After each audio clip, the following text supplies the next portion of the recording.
ఈరోజు దేవుడిచ్చిన మహాకృపను బట్టి దేవుడికి కోట్లాది వందనాలు చెల్లిస్తూ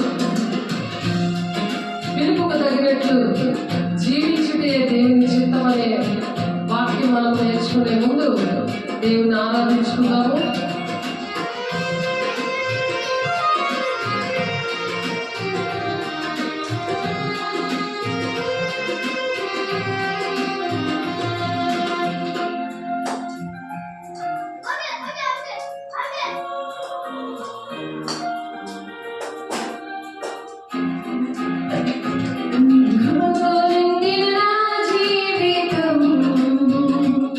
మహోన్నత సేవకి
మహిమ కలుగుగాక.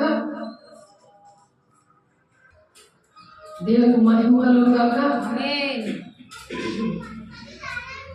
పిలుపుకి తగినట్లు మనకు జీవించాలని ఈరోజు దేవుడు మనతో మాట్లాడుతున్నారు. దేవుడు అనేక మందిని పిలుచుకుంటాడు. ఆ పిలుపు మరి చాలా మంది లోబడలేనప్పుడు అనేకమైన శ్రమలు, ఇబ్బందులు, ఆర్థికంగా, శారీరకంగా, ఆత్మీయంగా, కుటుంబంలోని సంఘంలో కూడా అటువంటి పరిస్థితులు ఏర్పడడానికి కారణాలు ఏంటంటే పిలుపు ఒకటైతే దాని పిలుపుకు తగినట్లుగా జీవించలేకపోతున్నారు. పేతురు గారు చెప్తున్నారు, అందువలన వారిలో ఎవరైనా వాక్యములకు అవిధేయులైతే, మొదటి పేతురు 3:2 ఈ మాటలు ఉన్నాయి. ఎవరైనా సరే వాక్యానికి, దేవుడు పిలుపు అనేది వాక్యం ద్వారా చెప్తారు, స్వరం ద్వారా చెప్తారు, సేవకుల ద్వారా చెప్తారు. ఎవరు కళలు, దర్శనాలు, ప్రవచనము, భాషలతో చెప్తారు, ఆ భాషలకు అర్థాలే చెప్తారు. ఎందుకంటే అటువంటి అనుభవంలో నాకు 99 నుండి దేవుని అభిషేకంతో నింపి ఎఫెసీ 4:11-12-13 ప్రకారము ఆ పరిచర్య, సంఘము క్షేమాభివృద్ధి జరగాలంటే ఈ 5 పరిచర్యలు కూడా ఉండాలని, పరిశుద్ధులు సంపూర్ణులు అవ్వాలి, క్రీస్తు శరీరము క్షేమాభివృద్ధి జరగాలి అంటే 5 పరిచర్యల ద్వారా దేవుడు పిలుచుకొని వాళ్ళు ఎవరంటే సువార్థికులు, ప్రవక్తలు, ఉపదేశకులు, కాపరులు, బోధకులు. వీళ్ళకి దేవుడు ప్రత్యేకించి పిలుచుకుంటారు. వాళ్ళు ఏం చేయాలంటే విశ్వాసులుగా దేవుడు ఇచ్చినప్పుడు, వాళ్ళందరూ ప్రార్థన చేసినప్పుడు వాళ్ళని శిష్యులుగా తయారు చేయడానికి వాళ్ళలో ఉన్న బలాలు ఉపయోగపడతాయి అన్నమాట. ఆ ఉపయోగపడినప్పుడు కొంతమంది వాక్యానికి అవిధేయులు ఉంటున్నప్పుడు, అవిధేయులు ఉన్నప్పుడు, ఎందుకంటే నా సంఘంలో జరిగిన విషయాలు ఇవి, అందుకని నేను ప్రాక్టికల్గా అవన్నీ చూశాను కాబట్టి నేను చెప్పగలుగుతున్నాను. ఎప్పుడైతే వాక్యానికి అవిధేయతగా ఉన్నారో వాక్యం వినేసి వెళ్ళిపోతారు, కానీ వాక్యంతో నడవాలని దేవుడు చెప్తున్నారు. ఎంతమంది అయితే నా మూలంగా నడిపించబడతారో వాళ్ళే నా కుమారులు, నా కుమార్తెలు అని చెప్తున్నారు రోమపత్రికలో 28:14. ఎప్పుడైతే వాక్యానికి అవిధేయతగా ఉంటారో వాళ్ళలో దుష్టుడు దూరి కళలు కూడా కరెక్ట్గా రావు. యోగా పత్రికలో ఉన్నాయి, విస్తారమైన పాటల వలన కళ్ళు వస్తాయి అని చెప్పి వాళ్ళ బట్టలు కూడా పాడైపోతాయి అని ఉన్నది యోగా పత్రికలో 1వ. అలాగే దర్శనాలు కూడా అలాగే వస్తాయి, ప్రవచనాలు ఇవన్నీ కూడా అలాగే వస్తాయి. మరి మేడపల్లిలో పరిచయం చేసినప్పుడు ఇక్కడ చూసుకొని, జరుగుడు చూసుకొని, ఇంగ్లాపల్లి అక్కడ మెసేజ్ చెప్పి తర్వాత మేడపల్లి వెళ్ళి పరిచయం, అక్కడ ఒక అతనికి మరి చీకట్లు అంటే చెడుగులు పట్టాయి.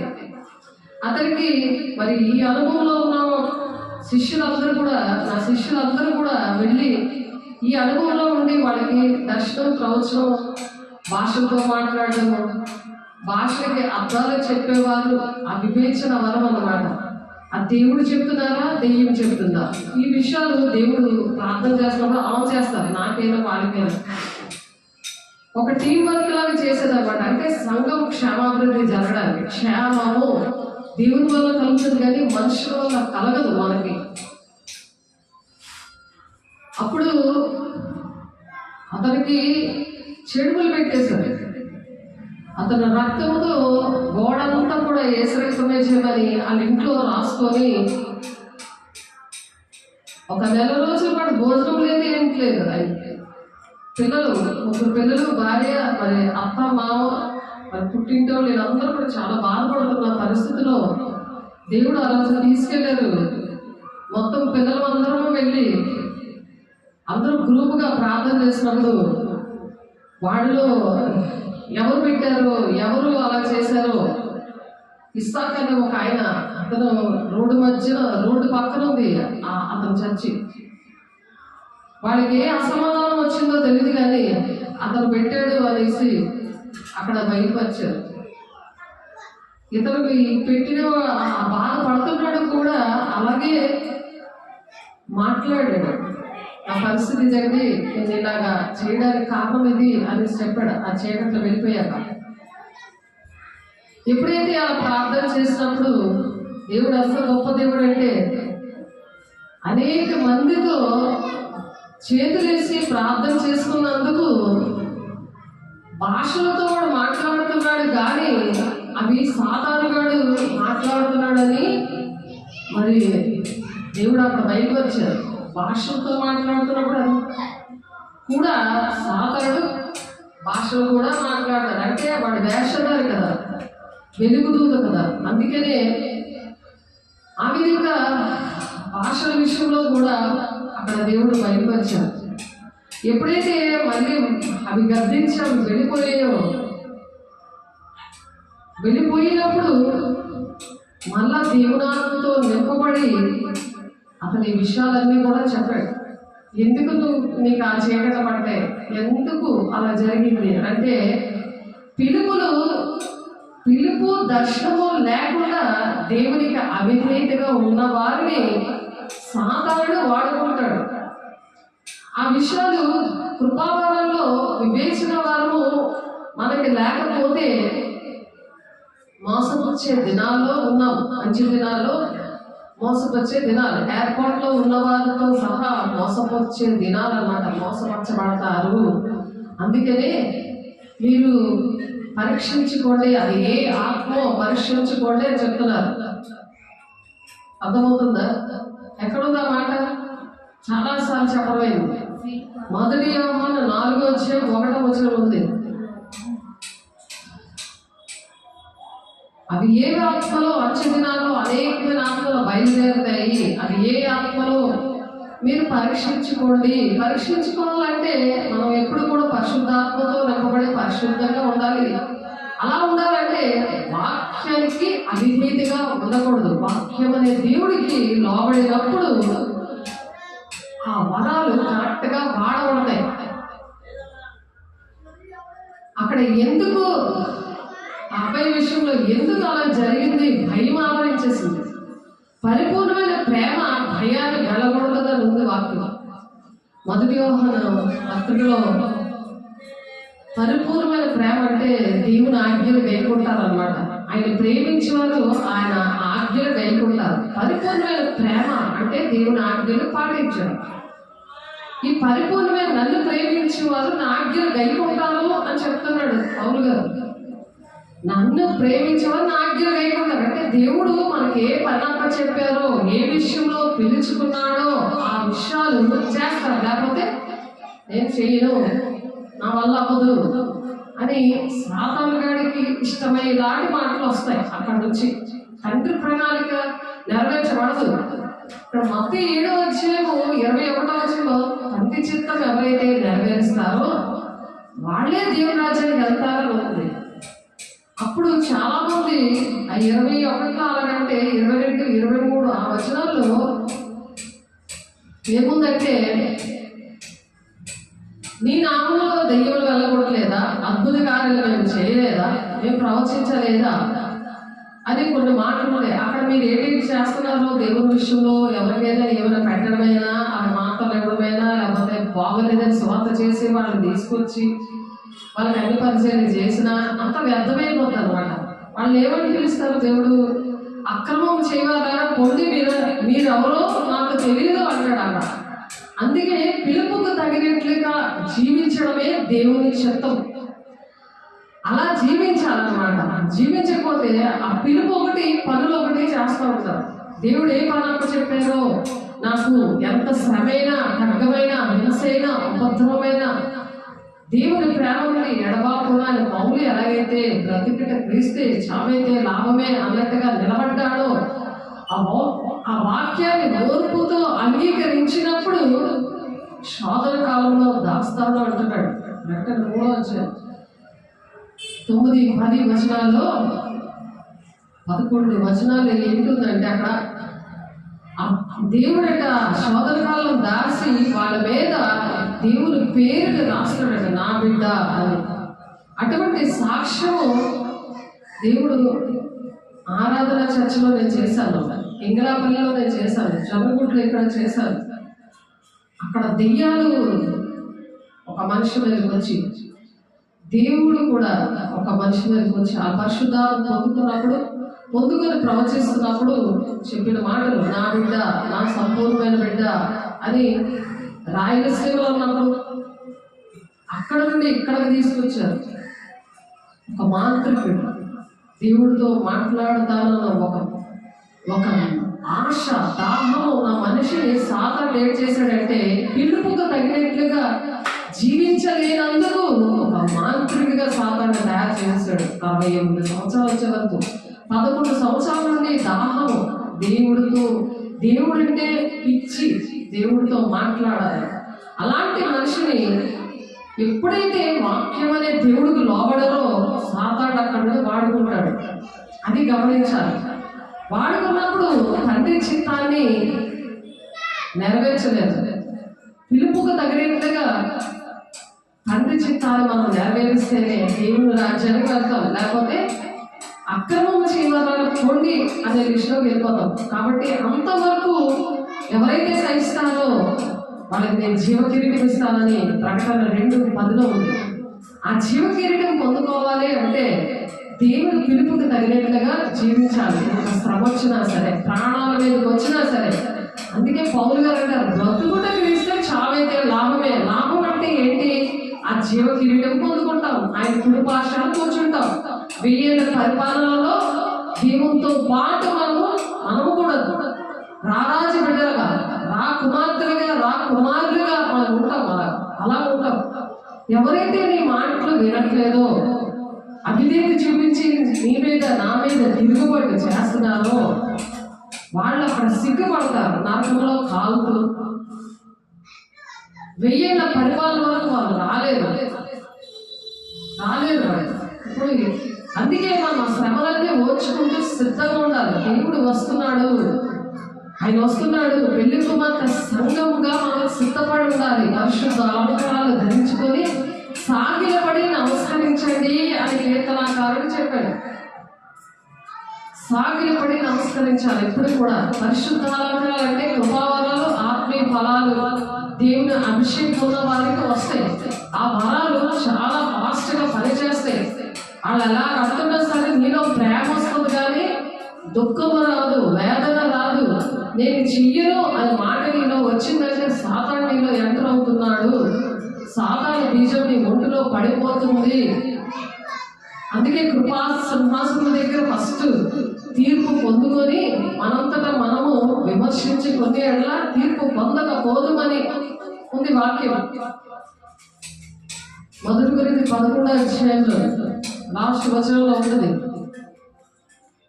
మనంతటా మనము కృపా సింహాసనం దగ్గర మనంతటా మనమే విమర్శించుకొని తీసుకోవాలి. వేసే శరీరం రక్తము ఎడతెగక తీసుకోవాలి. ప్రార్థన, సహవాసము, రొట్టె విచ్చివేది. అలా తీసుకున్నప్పుడు సాధారణంగా బీజం అనేది, గురుగులనే విత్తనాలు అనేవి నాటబడదు. అలా విత్తడం నాటేసినా సరే అక్కడ దేవుడు ఏమంటున్నాడు? దేవుని బిడ్డల దేవుడు ఆ గురుగులు ఎప్పుడు ఇక్కడ దేవుడు గోధుమలు విత్తాడు కదా, గురుగులు ఎక్కడి నుండి వచ్చాయి అని అంటే అది తీసేయాలా ప్రభు అంటే తీయద్దు అని అంటాడు. అది ఎప్పుడు తీస్తారా అంటే దాన్ని ఎదగనీయు. ఎందుకు దాన్ని తీసేస్తే అసలు మోసం వచ్చేస్తుంది. ఏంటంటే అది ఏదో విధంగా దేవుడు ఎప్పుడుకో వాళ్ళకి మారవలసి వస్తుంది.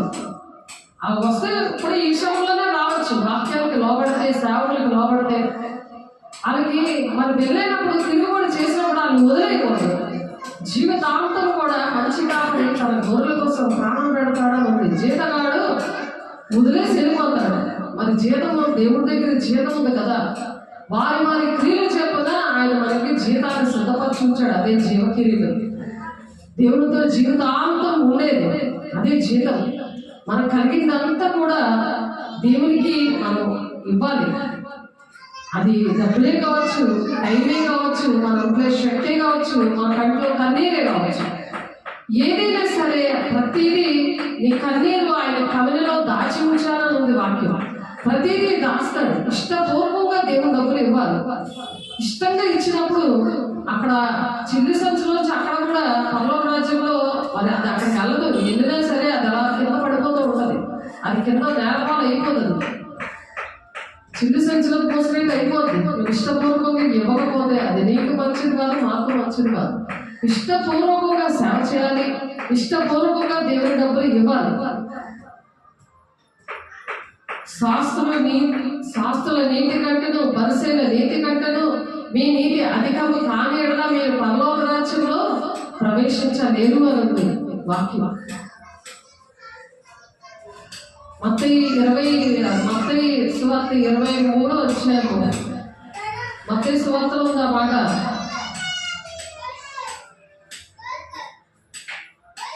మత్తయి సువార్త 23 అధ్యాయము 23వ వచనంలో, అయ్యో వేషధారులైన శాస్త్రులారా, పరిసయ్యులారా, మీరు పుదీనాలోను సోపులోను జీలకర్రలోను 10 వంతు చెల్లించి ధర్మశాస్త్రంలో ప్రధానమైన విషయములు అనగా న్యాయమును, కనికరమును, విశ్వాసము విడిచిపెట్టింది. న్యాయం ఏంటి? నేను దేవుడు రక్షించాలంటే ఇంకొకరిని రక్షించాలి. ఎందుకంటే నేను లోకానికి వెలుగై ఉన్నాను అని యేసయ్య చెప్పారు. తర్వాత మీరు లోకానికి వెలుగై ఉన్నారు అని చెప్తున్నాడు దేవుడు. మనలో వెలుగుగా చేశాడు ఆయన ప్రాణం పెట్టి. పుట్టినే ప్రాణం పెట్టలేదు, రక్తం ఇచ్చి కొనుక్కున్నాను. ప్రకటన 9:5-9-10 రక్తమిచ్చి కొనుక్కున్నాడు ఆయన. నువ్వు డ్యూటీ కాకపోతే 2వ రోజున ఎన్ని తిట్లు తిడతాంటే పెట్టుకున్న వాళ్ళు ఎన్ని తిట్లు తిడతారు. జీతం కట్ చేస్తాను మాని అంటారు కదా. అలాగే దేవుడు కూడా అంతకన్నా కోట్లు విలువ చేసే పరిశుద్ధ రక్తం అది. మనలాంటి పాపంతో కూడిన రక్తము కాదు, పరిశుద్ధ రక్తము. పరిశుద్ధాత్మ శక్తి వల్ల ఆ రక్తము ఆ రక్తము ద్వారానే మనకి ఈరోజు పాపక్షమత వచ్చింది. కృప ద్వారానే రక్షించబడతాం. కృప ద్వారానే రక్షించబడతాం అంటే ఏంటి? ఏ అర్హత మనకి లేకపోయినా, ఏ శ్రమ కూడా పడకుండా, ఏ బలి కూడా అర్పించకుండా, ఏ రూపాయి కూడా ఇవ్వకుండా, ఏ కష్టం కూడా మనం పడకుండా మనల్ని రక్షించుకున్నాడు ఆయన. పాపం నుండి, శాపం నుండి విడిపించాడు ఆయన. రెస్పాండ్ అవ్వాలి. అర్థమవ్వట్లేదు. వెంటనే దేవుడు ఎంత కృపామయుడు, నన్ను ఎలా రక్షించుకున్నాడో. లేకపోతే ఈ పాటి నేను తాగుబోద్దాలా ఉందేమో ఇప్పుడే. వెంటనే రెస్పాండ్ అవ్వడం అంటే చలనం రావాలి మనుషులు. దేవా, నన్ను అలా రక్షించుకున్నావయ్యా, నన్ను పిలుచుకున్నావయ్యా సువార్త చేయడానికి, బలిపీఠం దగ్గర సేవ చేయడానికి అని దేవుని దగ్గర చేతులెత్తి ప్రమాణం చేయాలి. దేవా, నేను చక్కగా వాక్యం వస్తున్నప్పుడు అలా చెప్పాలి. అప్పుడు దేవుడు ఏం చేస్తాడు? దేవుడు ఆయన కౌగిట్లోనే పెట్టుకుంటాడు. అలా క్షమాపణ అడిగినప్పుడు కౌట్లో పెట్టుకుని పర్లేదులేమ్మా నేనున్నాను అని అంటాడు. నువ్వు నా పని చేతుగా అని అర్హత కలిగిస్తాడు. చెప్పాలి. చెప్తున్నప్పుడు దేవుని దగ్గర ప్రమాణం చేసినప్పుడు దేవుని దగ్గర, దేవా నేను ప్రమాణం చేస్తున్నాను, అలా నేను ఉంటాను.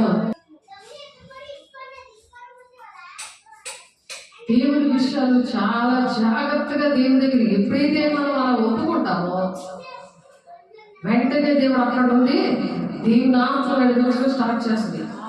ఎప్పుడు అలాంటి నిర్లక్ష్యం వస్తుందంటే మనం నిర్లక్ష్యం ఉంటే మన పక్కన ఉన్న వాళ్ళు సాతానుడు అలా కనిపిస్తాడు అనమాట. ఆ ఆత్మ అలా ఆవరిస్తుంది. ఒక దీపాన్ని వెలిగించాడు దేవుడు, ఆ దీపం వెళ్ళి 10 దీపాలు వెలిగిస్తాడు. అలా వెలిగించకపోతే, అలా మనం వెలుగుతా ఉండకపోయామనుకో, మన దీపము ఆరిపోయిందనుకో, ఎటువంటి తుఫాను అనే శ్రమ వచ్చినా, ఎటువంటి నిందనే అవమానం అనే అలాంటివి వచ్చినప్పుడు ఈ దీపం ఆరిపోతుంది. ఆరిపోయినప్పుడు వెలిగించేది వాక్యం. అందువలన వారు ఎవరైనా వాక్యములకు అవిధేయులైతే వారు భయముతో కూడా మీ ప్రవర్తన, పవిత్ర ప్రవర్తన చూసి, మీ పవిత్ర ప్రవర్తన అన్నమాట అది. మీ పవిత్ర ప్రవర్తన అది పరిశుద్ధమైన ప్రవర్తన కదా. మీరు సిగ్గుపడ్డ వరకు, మనం సిగ్గుపడితే ఎక్కడైనా అది పవిత్ర ప్రవర్తన కాదు. మీ పవిత్ర ప్రవర్తన చూచి వాక్యము లేకుండానే తమ భార్యల నడవల వల్ల రాబట్టవచ్చును. తమ భార్యలు ఎక్కువ ఆడవాళ్లే అలాంటి విధేయత చూపిస్తారు. మగుడికి చాలా నేను మగోడిని కదా అనే అహంకారం వల్ల ఎక్కువ పడిపోయింది, మగోడే పడిపోతాడు. ఆడమనిషి కన్నీరుతోని ఆ వేదన, దుఃఖం అనేది, ఎందుకంటే ఇంట్లో భారం బయట భారం చాలా మంది స్త్రీలకు ఉంటుంది. అన్ని బాధలు కష్టాలు. మగోడు ఏం చేస్తాడు, కుక్క టైంలో దులిపేసుకొని బయటకు వెళ్ళిపోతాడు. వేలి మీద లక్కట్టుకోవచ్చు. చాలా భర్తలు భార్యను ప్రేమించరు. వేలి మీద లక్కట్టుకోవచ్చు, వేలి మీద చాలా తక్కువ.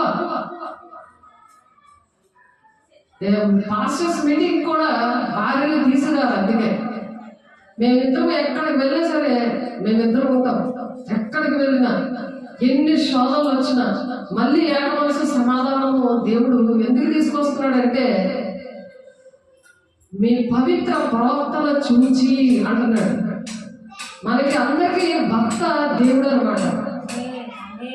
సృష్టికర్త అయిన దేవుడు భర్త ఉన్నాడు. మగోడైనా ఆడదైనా ఎవరైనా సరే ప్రతి ఒక్కరికి ఆయన భర్తగా ఉన్నప్పుడు భార్య పరిశుద్ధత భర్తకి, భర్త పరిశుద్ధత భార్యకి వెళ్తుందని 2 Corinthians 7:14 పౌలు గారు చెప్తున్నారు. లేకపోతే మీ పిల్లలు అపవిత్రులు అయిపోతారు. కుటుంబంలోని, సంఘంలోని, దేశంలోని అందరూ దేవుడు పిల్లలు. దేవుడు మనసు ఉన్నవాళ్ళు నా పిల్లలు అంటారు. వాళ్ళు చిన్నోళ్ళైనా, పెద్దోళ్ళైనా, ముసలోళ్ళైనా. ఎందుకంటే దేవుడు నాకు అనుభవం నేర్పించాడు. నేను ఎంతో ప్రేమగా 65 సంవత్సరాలు ఉన్నా, 80 సంవత్సరాలు ఉన్నా నా పిల్లలు వాళ్ళు పిలుస్తారు. అన్నీ అది దేవుని మనసు, దేవుని ఆత్మకే అర్థమవుతుందని 1 Corinthians 2:11-12 ఉంది. మనుష్యాత్మ, లౌకిక ఆత్మ, అపవిత్ర ఆత్మ, దేవుని ఆత్మ.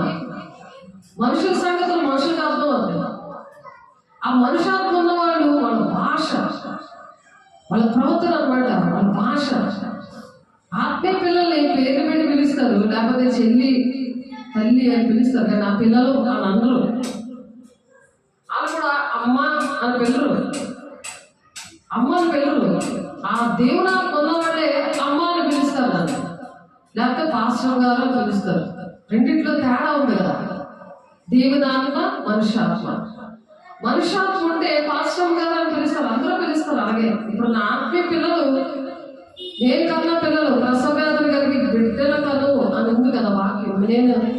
నేను ప్రసవేదంతో నేను కన్నాను అని ఉంది వాక్యం. పౌలు చెప్తున్న మాటలు ఇవన్నీ కూడా. ఒక్కొక్కడు హింసకుడు, దూషకుడు, హానికరుని పౌలు గారిని దేవుడు నేను క్రీస్తుని పోలు నడుస్తున్నాను, మీరు నన్ను పోలు నడవడని ఒక ఛాలెంజ్గా నిలబడ్డాడు.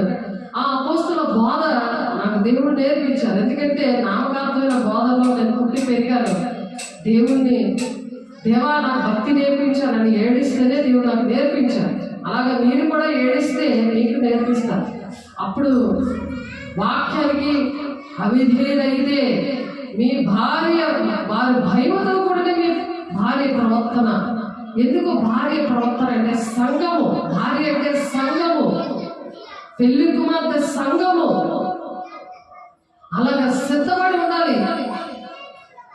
శారీరకంగా భార్యలే కావచ్చు, భర్తలే కావచ్చు, పిల్లలే కావచ్చు, ఎవరైనా సరే పవిత్రమైన ఆ పవిత్ర ప్రవర్తన, మీ ప్రవర్తన పవిత్రంగా ఉండాలి.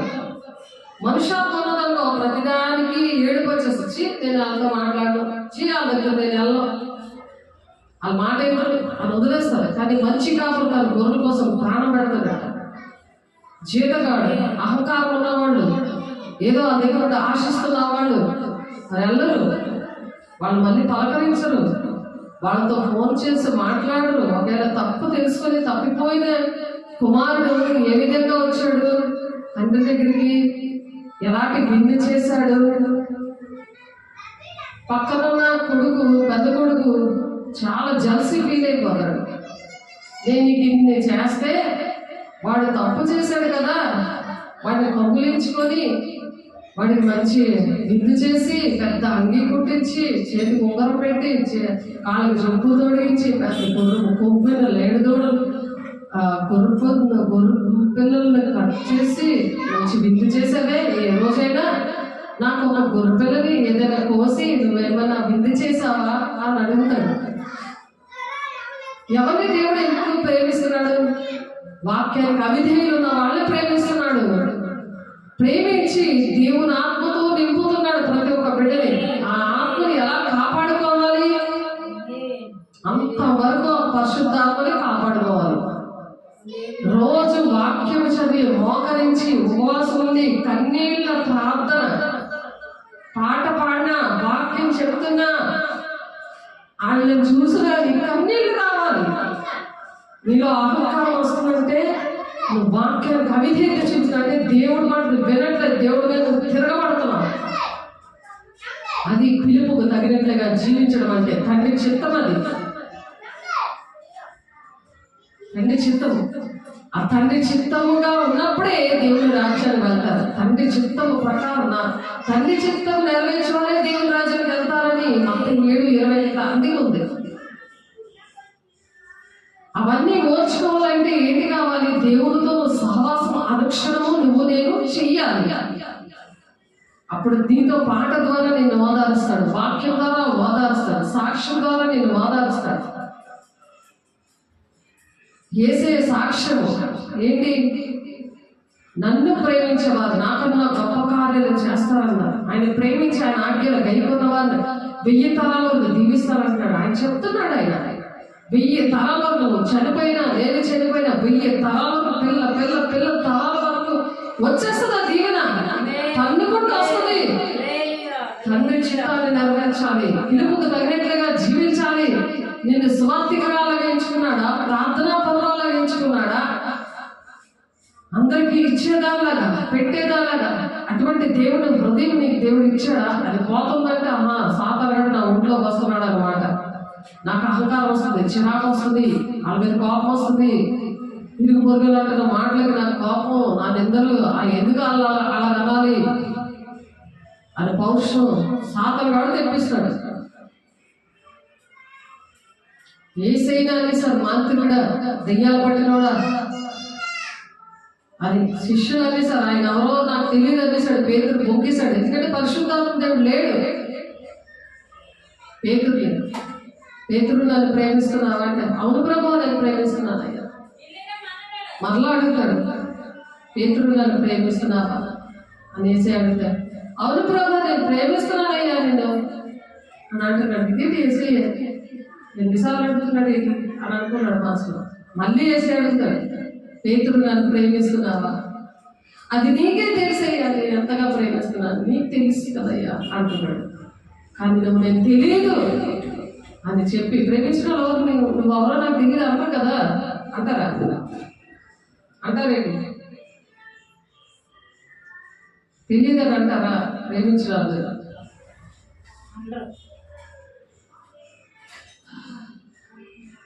కానీ నువ్వు తెలియదు, నేను ఎవరో తెలియదని 3 సార్లు నువ్వు చెప్తావు, 3 సార్లు బొక్కేస్తావు అని చెప్తాడు. దేవుడు ఆత్మలో వాళ్ళు తెలిస్తే అలాంటి విషయాలు ముందుగానే ఆయన బయలుపరుస్తారు. ఎందుకు? ఎఫెసీ 4:11-13 క్రీస్తు శరీరము క్షేమాభివృద్ధి జరగాలి అంటే సంఘము వర్ధిల్లాలి. క్రీస్తు శరీరం అంటే సంఘము. ఆయన శిరస్సై ఉన్నాడు.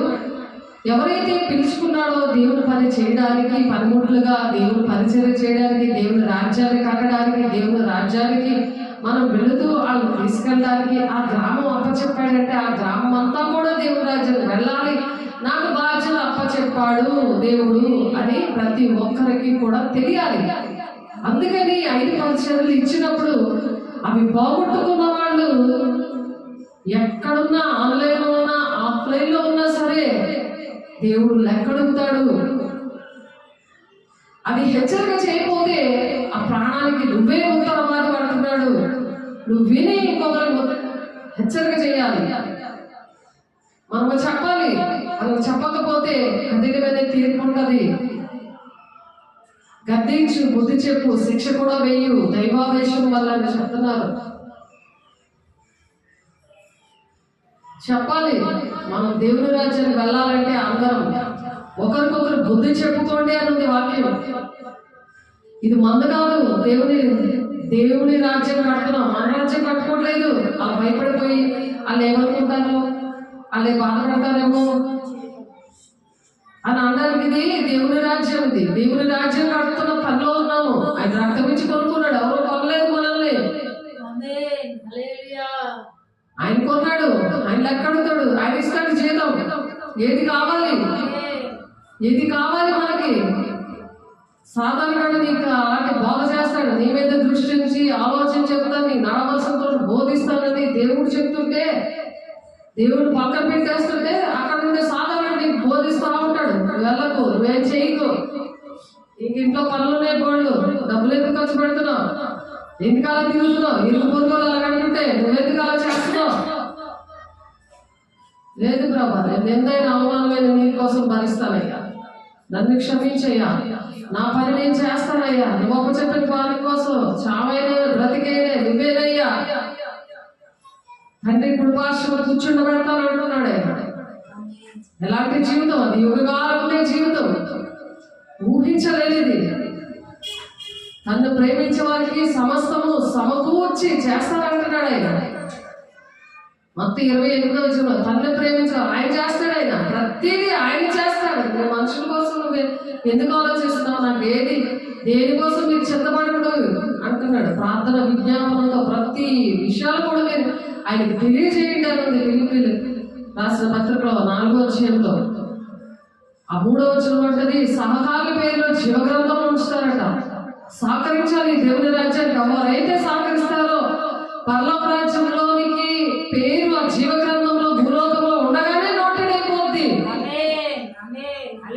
బ్యాంకులో నా నామినీ కింద లేదేమో, లేకపోతే ఆధార్ కార్డులో నా పేరు లేదేమో ఎలా బాధపడతారు. ఆధార్ కార్డు లేకపోతే ఇలా బ్రతకలేదు, రేషన్ కార్డు లేకపోతే బ్రతకలేదు. ట్రైన్ టికెట్లోని ఆధార్ ఉండాలి, ఆ పేరు ఏజ్ లేకపోతే కింద దించేస్తారు. మరి ఇవన్నీ కావాలి. ₹1 ఆడవాడి కింద దించేస్తాడు, బస్సుడు దించేస్తాడు. మరి దేవుని రాజ్యానికి నీ పేరు జీవగ్రంథంలో ఉండద్దా? ఎవరి పేరైతే జీవగ్రంథంలో ఉండదో వాళ్ళు ప్రవేశించారు అన్నది వాక్యం. జీవగ్రంథంలో వారు పేరు నేను తుడి చేస్తాను అన్నది వాక్యం. ఒకవేళ రాసినా తుడి చేస్తారు. తుడుపు పెట్టిము అని దావీదు కీర్తనలో ఉంది. దావీదు అలా ప్రార్థన చేస్తాడు. జీవగ్రంథం పేరు తుడి చేస్తాడు రాసిన. అందుకే అంతవరకు సహించేవాడు జీవ కిరీటం పొందుకుంటారు. సహించుకుంటారు. శోధన కాలంలో మిమ్మల్ని దాస్తానంటుంటే ఎందుకు భయము? భయం ఎందుకు?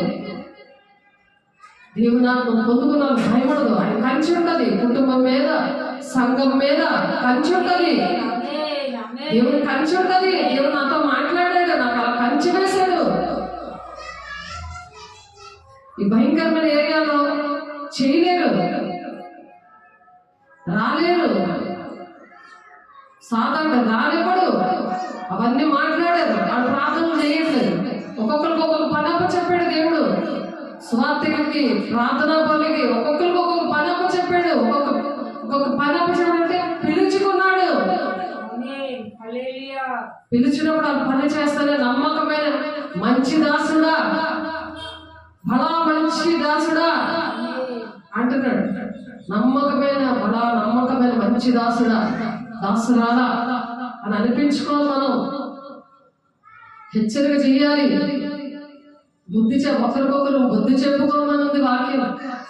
ఒకరి కోసం ఒకరు ప్రార్థన చేసుకోవడానికి వాక్యం ఉంది. అది యేసే శరీరంలో అవయవాలు పని. యేసే శరీరము అంటే సంఘం. 2-3 ఉన్నదే సంఘం, సార్వత్రిక సంఘం. అందుకే ప్రకటన గ్రంథంలోని 2-3 అధ్యాయంలో సంఘముల కోసము ఆత్మ చెప్పుచున్న మాట చెవిగలవాడు వినుగాక అని చెప్తున్నారు. సంఘముల లెక్క అడుగుతాడు దేవుడు. మనకు దేవుడు ఇచ్చిన పిలుపు, మనకి ఇచ్చిన సంఘం కోసం అడుగుతాడు దేవుడు. నేను ఒక ఆమె అంటది, నాకు పనులు జరగలేదండి, అందుకే దేవుడు డబ్బులు ఇవ్వనండి. ఆమె మొదటి శిష్యురాలు. ఈ పేదల దగ్గర నేను ఎలాగయ్యా బ్రతుకుతాను అని అంటే గవర్నమెంట్ ఎంప్లాయీని ఇచ్చాడు దేవుడు. ఇచ్చి అప్పుడే 15 సంవత్సరాలు దగ్గర అయిపోయింది. కానీ ఏ రోజు కూడా నమ్మకంగా పని చేయలేదు. ఎందుకంటే భ్రమపరిచే ఆత్మ దేవుని వాక్యానికి లోబడదు. శరీరానుసారమైన ఆత్మ, శరీరానుసారమైన మనసు పెట్టుకుంటారు. అవే ప్రేయర్ పాయింట్లు అవే పెట్టుకుంటారు. తండ్రి చిత్తం ఏంటి ప్రభా, నా పట్ల నీ చిత్తం ఏంటి ప్రభా అనంటే నీ రాజ్యాన్ని కట్టుకోవు. శరీరానుసారమైన దుఃఖము, మరణము, ఆ దుఃఖం రాదు. శరీరానుసారమైన బాధలు విని శరీరానుసారమైన దుఃఖం వచ్చి నా పని జరగలేదు, జరిగించినోడు ఎవరు? నేనా? దేవుడు జరిగించాలి. నువ్వు దేవునికి ఇష్టంగా నడుస్తావు. నిన్ను నేను పిలుచుకున్నానా? నువ్వే వచ్చావు నా దగ్గరికి, నేను ఏడుస్తున్నాను. దేవా నువ్వు పిలిచావు నన్ను. ఆ పేదవాళ్ళ మధ్యన 85,000 జీతం పక్కన పెట్టావయ్యా, నీకు బంధనాలు. నేను బాగుపడుతున్నానయ్యా, నా కుటుంబాన్ని అంతటినీ విడిచిపెట్టి వస్తానయ్యా. ఆఖరికి నా భర్త కూడా నాకు సహకరించలే. చీట్లు వేసుకో నా దర్శనం పిలుపైతే వైజాగ్ వెళ్ళిపోతానని. అక్కడ పుట్టిల్లు ఉంది, అబద్ధ బోధకుల చర్చ ఉంది, అందులో పెరిగాం. అందుకే భక్తి అర్థం అవ్వట్లేదు అయ్యా, నాకు నేర్పించేయని అడిగాను. అందుకనే నేను జీవితం అంకితం చేశాను. నా భర్త మారాలని వాక్యం లేకుండానే పరిశుద్ధ ప్రవర్తన వంటి భర్తను రాబట్టొచ్చునని చెప్తున్నారు కదా. మొదటి పేతురు 3:2, 2 Corinthians 7:14 పవిత్ర ప్రవర్తన ఉంచుకోవడం కష్టమా? పరిశుద్ధాత్మ దేవుడు, పరిశుద్ధాత్మ శక్తి వలన మరి యేసే పుట్టారు కదా. ఆ యేసే రక్తము ద్వారా మనకు పాపక్షాపం వచ్చింది కదా. మరి పరిశుద్ధంగా మనం జీవించాలి కదా. మనం పరిశుద్ధంగా జీవిస్తే భర్తను రాబట్టుకోవచ్చు, కుటుంబాన్ని రక్షించుకోవచ్చు, సంఘాన్ని రక్షించుకోవచ్చు, ఎవరినైనా రక్షించుకోవచ్చు. ఎవరైనా సరే మన పరిశుద్ధ ప్రవర్తన బట్టి రాబట్టొచ్చాలి. అంతవరకు కూడా ఆ ప్రయాసలో ఉండాలి. దేవుడు రాకడ వరకు కూడా ఆ ప్రయాసల వేదన, కన్నీరు, దుఃఖంలో ఉండాలి. ఏ చేతులతో అలవాట్లు పట్టుకున్నాడో ఆ చేతులతోనే ఆయన విడిచిపెట్టాడు. ఆయన సువార్తికుడిగా 2004లో దేవుడు ఆయన పిలుచుకున్నారు. మనం చెప్తే వినడు, నేను చెప్తే అసలు వినడాయి, చూస్తే కానీ నమ్మడాయి. అలాంటి మొండి మోహకత్వం. ఘటసర్పం మీద అధికారం ఇచ్చారు దేవుడు. ఘటసర్పం అంటే అబద్ధ బోధ. చూస్తే కానీ నమ్మరు వాళ్ళు. లోపల ఒక మాట, బయట ఒక మాట ఉంటుంది. వాళ్ళకి తలపోటు, కాళ్ళు, పీకులు, నడుము నొప్పి అవి వాళ్ళలో ఉంటాయి. అలాంటి వారిని దేవుడు నాకు ప్రార్థన చేసిన భర్త చెప్పారు. వాళ్ళందరికీ విడుదల వచ్చింది అని అంటే దేవుడు నాకు అవి అప్పచెప్పారు. అలా జరిగింది అక్కడ. నేను లోపడ్డాను కాబట్టి జరిగాయి. లోపడపోతే అవి జరగవు. చాలా మందికి చాలా వాగ్దానాలు ఉంటాయి, కానీ అవి నెరవేర్చబడాలంటే వాక్యానికి లోబడాలి. వాక్యానికి అవిధేయులైతే పక్కల ప్రవర్తన బట్టి నువ్వు రక్షించబడతావు. భార్య ఇప్పుడు నీ పక్కనే ఉంటుంది కాబట్టి నువ్వు ఫాస్ట్గా రక్షించబడతావు. భర్త నీ పక్కనే ఉంటాడు కాబట్టి భర్త ద్వారా భార్య రక్షించబడతారు. ఇలా జరగకపోతే పిల్లలు అపవిత్రులు అయిపోతారు. అని 2 Corinthians 7:14 పిల్లలు ఎందుకు మాట వినరు? పిల్లలు మరి దేవుడి గర్భఫలము దేవుడు ఇచ్చే బహుమానం అని చెప్తున్నారు కదా. వాళ్ళు ఎందుకు ఆ లోక స్నేహము దేవుడితో వైరమని మీరు ఎరుగరా? దేవుడికి మీరు శత్రువులు ఇవ్వదంటే దేవుడితో స్నేహం చేయండి. మనిషి లోకంతో స్నేహం చేస్తున్నారు ఎందుకు? రాత్రి పగులు అదే పనిలో ఉంటున్నారు ఎందుకు? పిల్లల కోసం ఎంతమంది బాధపడుతున్నారు. వాళ్ళు చదవక, మాట వినక, దేనికి పనికి రాకుండా దేవుడికి ఫస్ట్ పనికి వస్తే అందరికీ పనికి వస్తారు. వాళ్ళకి ఇంకా చెప్పే పనే ఉండదు. ఇంకా వాళ్ళన్నీ సహకారం ఉంటారు. ప్రతి విషయంలో పిల్లలు సహకారం ఉంటారు. సంఘంలో పిల్లలు కాదు, కుటుంబంలో పిల్లలే కాదు, ప్రతి ఒక్కరు కూడా కపట సహోదరులాగా ఉండరు. ఆనాడు శాస్త్రులు పరిచయాలు అలాగే ఉన్నారు, కపట సహోదరులాగా. ఏసై దగ్గర చాలా చక్కగా మాట్లాడేవారు, కానీ ఏసై వెనక్కి వెళ్ళి ఎప్పుడు చంపుదాం, ఎలా దొరుకుతాడు, ఏ తప్పుకు దొరుకుతాడు, విశ్రాంతి దినాన్ని పరిశుద్ధంగా ఆచరించాలి, ఆ రోజు ఏ పని చేయకూడదని ఉంది కదా, ఆ మోస చేయగలవాడు బాగు చేశాడు కదా, ఈ పాయింట్ దొరికింది, అందుకనే సిలువేద్దాం. అలా ప్రతిదీ వెతుక్కునేవారు. గమనించు దేవుని బిడ్డ, నీ విషయంలో అలాగే కుటుంబంలో ఉన్నారా, నీ సంఘంలో ఉన్నారా, నీ ఉద్యోగంలో ఉన్నారా, అటువంటి వారు నేను బాధ పెట్టడానికి నీ పవిత్ర ప్రవర్తన బట్టి అలా రాబట్టొచ్చట. దేవునామ స్తోత్రం. రాబట్టొచ్చు నీ పవిత్ర ప్రవర్తన. వాక్యం విధేయత చూపించాలి. మనం దేవుని వాక్యమే దేవుడైన ఆది అందు వాక్యం ఉండేది, వాక్యమే దేవుడే ఉండేది. ఆ దేవుడు మాట అంటే వాక్యం బాగా గుర్తుండాలి. వాక్యం గుర్తుంటేనే దేవుడు నేను నడిపిస్తున్నాడు లెక్క. ఎన్నో ఉన్నా సరే, ఇప్పుడు భాషలతో మాట్లాడుతున్నప్పుడు అది దెయ్యం మాట్లాడిందని మేడ పెళ్ళిలో చెప్పింది. భాషలతో మాట్లాడుతుంటే అనుకుంటారు చాలా మంది భాషలతో మాట్లాడుతుంటారు, దెయ్యం మాట్లాడుతుంది కదా. నాకు కూడా తెలియదు. ఎప్పుడైతే ఆ సిచ్యువేషన్ దేవుడు నాకు చూపించారో, ప్రాక్టికల్ గా నాకు అక్కడ చూపించారు కదా, ఎప్పుడో ఫస్ట్ నాకు ప్రాక్టికల్ చూపిస్తారు, తర్వాత నాకు వాక్యం చూపిస్తారు. నేను కూడా బెంగాల్ అనే అబ్బాయి 4 రోజులు ప్రాంతంలో ఉన్నాడు. అక్కడ 4 రోజులు ప్రాంతంలో ఉండి దేవుని సేవ ఎక్కడ చేయాలి, ఎలా చేయాలి అని ప్రాంతంలో ఉంటే మనకి దేవుడు చెప్పారు, అది కన్ఫామ్ గా నేను తెలుసుకొని నీకు చెప్తాను, ఎవరు నీతో మాట్లాడారు ఏంటి. ఎందుకంటే ఆ విషయాలు నాకు దేవుడు బాగా అనుభవించాడు.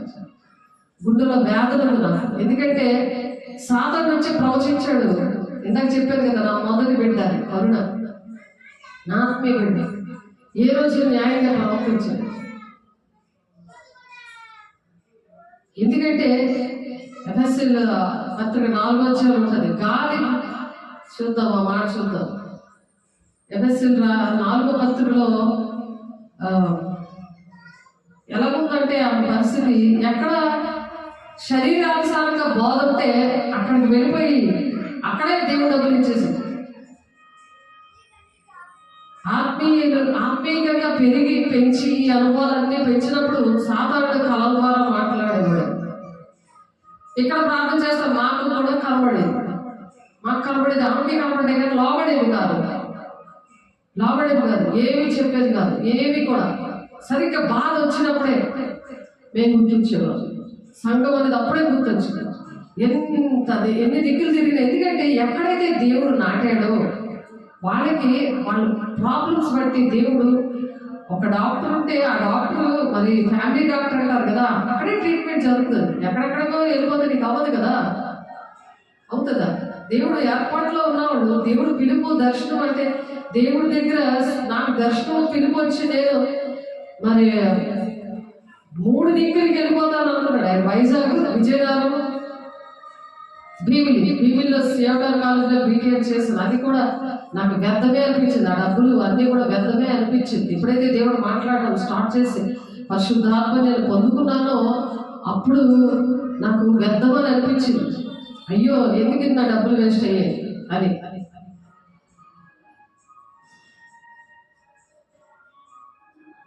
ఆ 3 చీట్లు వేసినప్పుడు, చీట్లు వేసుకో అని అంటే నా భర్త చీట్లలో వేసి తీసినప్పుడు చూస్తే కానీ నమ్ముతాడు కదా, లేకపోతే నమ్మడు.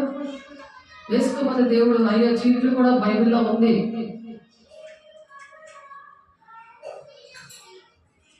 అలాగా 3 సార్లు కూడా చీట్లు వేసినప్పుడు విజయనగరం వచ్చింది.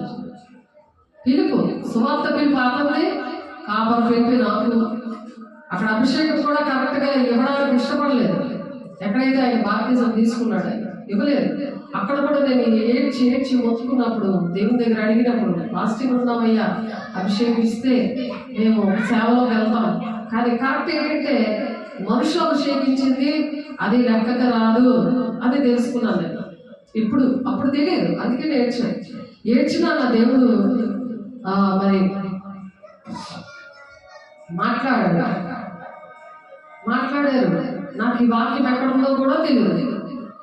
అదేంటంటే అసలు 4వ అధ్యాయంలోని ఉంది.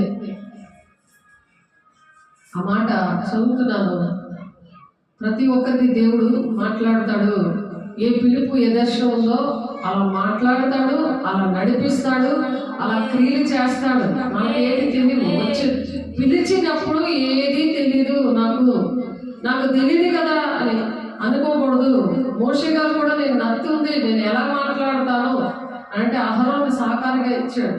ఆయన ఇశ్రాయేలు ప్రజల్ని నడిపించేవాడిగా తయారు చేశాడు. ఆయన అబ్రహాం గారు కూడా బొమ్మలు విగ్రహాలు చేసుకున్న ఆయన కూడా ఆ పిలుపు నాకు ఇచ్చారు, ఈ దేశాన్ని విడిచిపెట్టి రా అని. అడగకుండా ఆయన ఎలా ఇచ్చాడు, అలాగే దేవుడు నన్ను తీసుకొచ్చాడు. దీని ముందు ఎపిసోడ్లో కొంత దేవుడు మాట్లాడారు. నేను ఇది చెప్దాం అనుకోలేదు, నిలబడితే ఆయన మాట్లాడతాడు. ఎఫెసీయులకు రాసిన పత్రిక 4వ అధ్యాయము ఇందాక చెప్తున్నాను, ఇప్పుడు చదువుతున్నాను. 11వ వచనం. మనమందరము అంటే శరీరంలో ఉన్న అవయవాల కోసం మాట్లాడుతున్నారు. మనమందరము విశ్వాసం అంటే అది కనబడదు, మనకి అది కనిపించదు, కానీ ఉన్నదని నమ్మడం అన్నమాట. దేవుడు ఎక్కడున్నాడో ఆయన ప్రాణం పెట్టాడు అని మనం నమ్ముతున్నామా? ఎలాగా? ఆత్మ ద్వారా, విశ్వాసం ద్వారా. మనం చూడలేదు కదా, ఎలా నమ్ముతున్నాము? పరిశుద్ధాత్మ దేవుడు, ఆయనలో ఉన్న ఆత్మ మనలోకి వచ్చింది కాబట్టి మనం నమ్ముతున్నాం. ఆయన ఆత్మ, తండ్రి ఆత్మ మనలోకి వచ్చింది కాబట్టి మనం నమ్ముతున్నాం. దాన్ని విశ్వాసం అంటారు. మనమందరము విశ్వాస విషయంలో, దేవుని కుమారుని గురించిన జ్ఞాన విషయంలో, దేవుడు గురించిన జ్ఞానం వస్తుంది. మనుషుల జ్ఞానం ఉండి నా ఇంట్లోని నా కొద్ది మాట వినట్లేదు, నా ఉద్యోగానికి మరి నాకు ట్రాన్స్ఫర్ అవ్వట్లేదు, ట్రాన్స్ఫర్ అయ్యింది వెంటనే మరి అది సాధారణ ఎత్తిపోయాడు ట్రాన్స్ఫర్ అవుతుంది. అది మళ్ళీ ప్రార్థన చేస్తే దేవుడు ఎక్కడెక్కడ తిరిగినా, కలెక్టర్ గారి దగ్గర తిరిగినా, ఎంతమంది తిరిగినా అసలు ట్రాన్స్ఫర్ అవ్వదు. అరకు వెళ్ళిలోనే ఉండిపోదు నా ట్రాన్స్ఫర్. కానీ బీబుల్ తీసుకొచ్చి దేవుడు ఆ బీబుల్ ఇలా ఎలక్ట్ అయింది, వెంటనే మళ్ళీ అక్కడ ప్లేస్ లేవో చేశాడు. ఎప్పుడైతే అక్కడ నుండి వచ్చి ఇక్కడ మరి దేవుడు బిడ్డ ఎక్కడెక్కడో తిరిగి, అంతవరకు దేవుడు అవసరం లేదు. ఏదైనా కష్టం వస్తే అప్పుడు దేవుడు సేవకులు కావాలి, నా సంఘం కావాలన్నా, లేకపోతే నీ సంఘం అన్నమాట. ఎంత గాయపడినదే దేవుడు హృదయం. నా హృదయం అనుకుంటున్నారు కానీ దేవుని హృదయం, దేవుడు కదా నన్ను పిలుచుకున్నది, దేవుని పిల్లల కోసం కదా నన్ను నిలబెట్టుకుంది. దైవ జన్మ జ్ఞాపకం చేసుకుని పిలిచింది దేవుడు మనల్ని. దేవుని జనం దేవుడు పిలుచుకున్నాడు, మనుషులు పిల్లలేదు. మనుషులు పిలిచిన వాళ్ళకి అర్థం కాదు, వాళ్ళకి పనిష్మెంట్ ఉంటుంది. అభిషేకం లేకుండా, పిలుపు లేకుండా, అనారోగ్యాలు, ఇబ్బందులు, మరి దేవుడు కంచి లేక చాలా ఇబ్బందులు. దేవుడు పిలుపు లేకుండా అస్సలు సేవలోకి రాకూడదు అసలు. దేవుడు కంచి ఉండదు, చాలా శ్రమలు అయిపోతాయి. చీకట్లో ఫుట్బాల్ ఆడుకుంటాయి, వాడి మీద అధికారం ఇచ్చి పంపిస్తాడు దేవుడు. అందుకే మీరు యెరూషలేము వెళ్ళక మీరు వెయిట్ చేయండి అని శిష్యులతో చెప్పి వాళ్ళకి అభిషేకించి వాళ్ళని వరాలు ఇచ్చి పంపించాడు దేవుడు శిష్యుల్ని.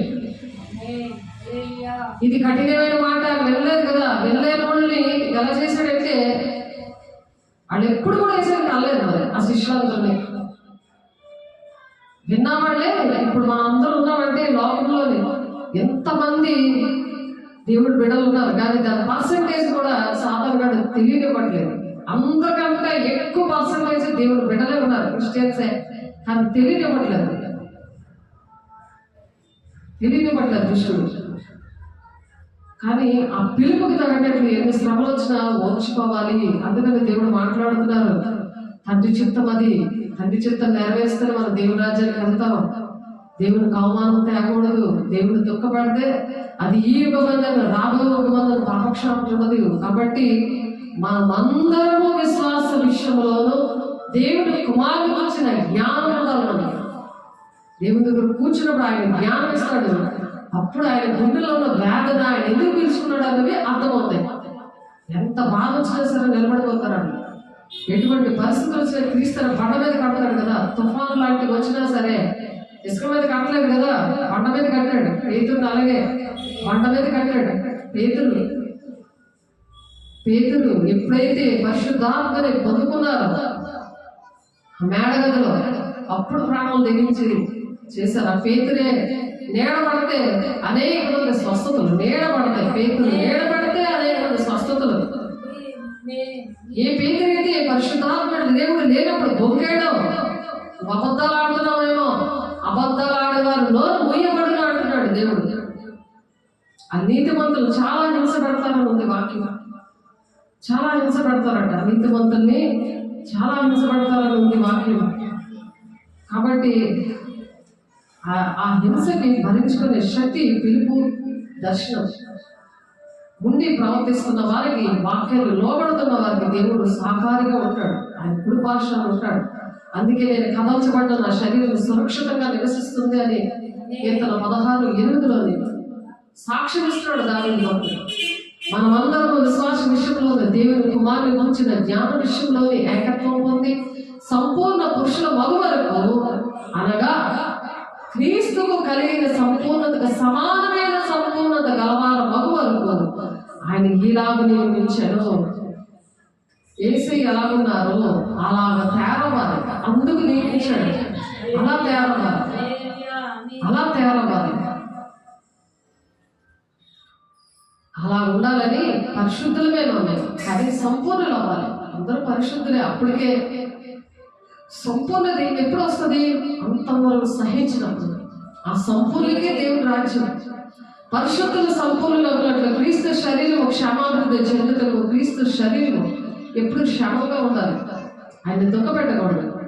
ఆయన కన్నీరు కారుస్తున్నాడు పరిశుద్ధుల కోసం. ఆ తండ్రి కుడిపార్శ్వం నుండి ఆయన విజ్ఞాపన చేస్తున్నాడు, నాకు ఇచ్చిన ప్రజల్ని ప్రభా వాళ్ళ కోసం నేను ప్రార్థన చేస్తున్నాను అయ్యా అని తండ్రిని అడుగుతున్నాడు.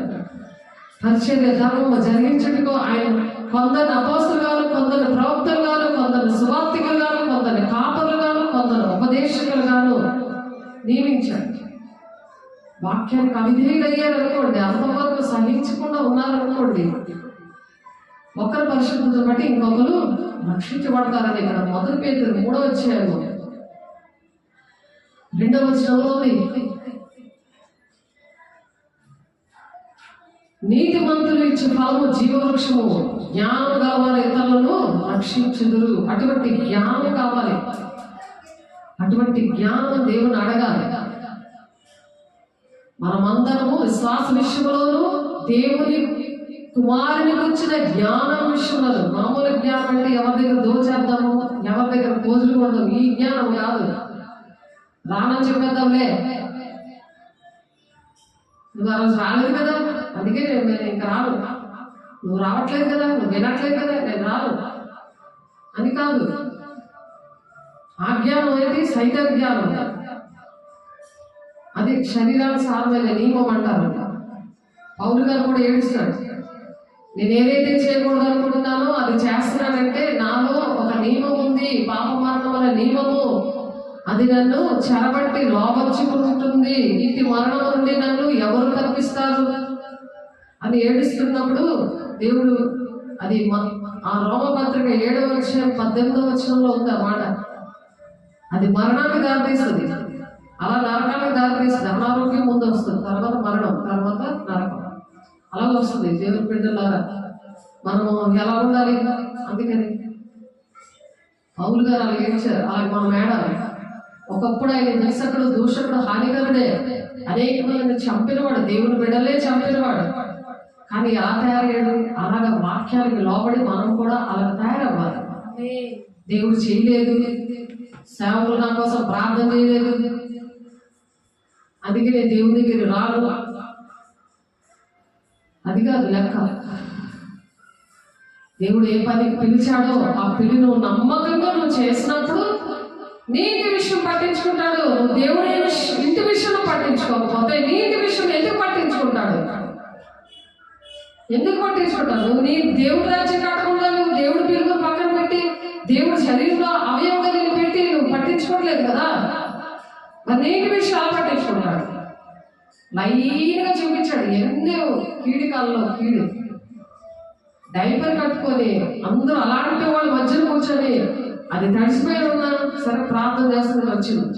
దానికోసం అప్పుడు నాకు ఫోన్ చేసినప్పుడు దానికోసం ప్రార్థన చేస్తే మొత్తం అక్కడ నుండి ఏటేటి జరుగుతాయి, ఎవరెవరికి ఏటేటి జరుగుతాయి అన్నీ కూడా లైన్గా ఒక 5-6 వచ్చేసాయి. ఇప్పటికైనా లోపడాలి కదా, దేవుడు మాట్లాడుతున్నాడు, ప్రేమించి మాట్లాడుతున్నాడు. సేవకులు కన్నీరు కాల్స్తే అలా భార్యను బట్టి అలా మన పరిశుద్ధ ప్రవర్తన బట్టి అలాగ రాబట్టాలన్నమాట. దేవుడే అంతా మాట్లాడతాడు. మనం మాట్లాడితే వినరు. మరి సౌలుతో దేవుడు మాట్లాడాడు కదా, దమస్కు మార్గంలో కళ్ళు పొరలో 43 రోజులు ఉపవాసం ఉంచాడు కదా, అననీయతో మాట్లాడాడు కదా. పౌలు అంత భయంకరమైన మనిషి కోసం అననీయతో మాట్లాడాడా లేదా? మాట్లాడితే ఏం జరిగింది? ఎన్నిసార్లు చెప్తున్నాడు ఈ విషయాలు, దేవుడు లెక్కడుతాడు. ఈ మాటలు విని దేవుడు బిడ్డలకి చెప్పాలి. ఈ మాటలు విద్యలేని పాపంలో దేవుడు ఎంచుకున్నాడు. నేను చదవలేదు కదా, నేను వినను అంటే ఇంకొకసారి పెడతాడు. వెనక అవిధేతను బట్టి ఏటో సీటు సాధారణ ఏలుబడి చేస్తాడు. ఆడు గొంతులేస్తాడు. హబక్కు 1వ అధ్యాయంలో ఉంటుంది, గొంతులేస్తాడు. నాకు మంచి ఆహారం దొరికింది అని. ఆడి గొంతులేసి వాళ్ళకి దూపం వేస్తాడు అని వాక్యం అన్నాడు. ఆడికి ఆహారంగా మారుతావా? సాతాను నిన్ను తినడం మొదలెడతాడు. నీ ఆర్థిక ఇబ్బందులు ఏంటి, అనారోగ్యం, నీ సమయం దొంగలించి అలా నువ్వు తింటా ఉంటాడు. ప్రతి విషయంలో నిన్ను తినేస్తాడు. అలా దేవుడికి పనికి రాకుండా ఒక నారించుకోండి ఇలా పిండేస్తే అలాగా పిప్పిలాగా మళ్ళీ ఇలా వదిలితే పిప్పిలాగా చక్క కనబడుతుంది కానీ లోపలంతా ఏమి సరుకుండదు. అలా తయారైపోదు. జాగ్రత్త. దేవునికి పనికిరావు, ఇంటికి పనికిరావు. అలాగ అనారోగ్యాలు ఎందుకు వస్తాయి? సాధారణ గొంతులు వేసుకుంటున్నాడు. తెలిసిందా? అందుకనే జ్ఞానం సామెతలు 11వ అధ్యాయం 30వ వచనంలో ఉంది, నీతి మంతులు ఇచ్చే ఫలము జీవవృక్షము. జ్ఞానం గలవారు ఇతరులను రక్షిస్తారు. ఎప్పుడైతే వాక్యం వింటున్నప్పుడు రెస్పాండ్ అవుతారో, క్షమించమని అడుగుతారో,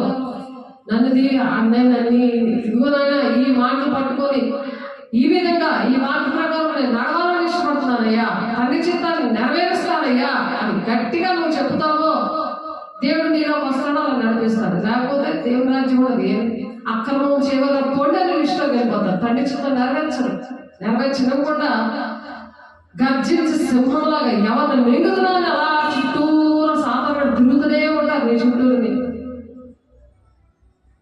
ఈ ప్రార్థన సహవాసం రొట్టెమిచ్చినది ఎడతెగకుండా. అందుకే రోజు వేసే శరీరం రక్తం ఎందుకు తీసుకోవాలి? కృపా సమాసం దగ్గర నువ్వు నేను ఏం చేయాలి? విమర్శించుకుంటూ ప్రతి పాపాలు ఒప్పుకొని తీసుకోవాలి.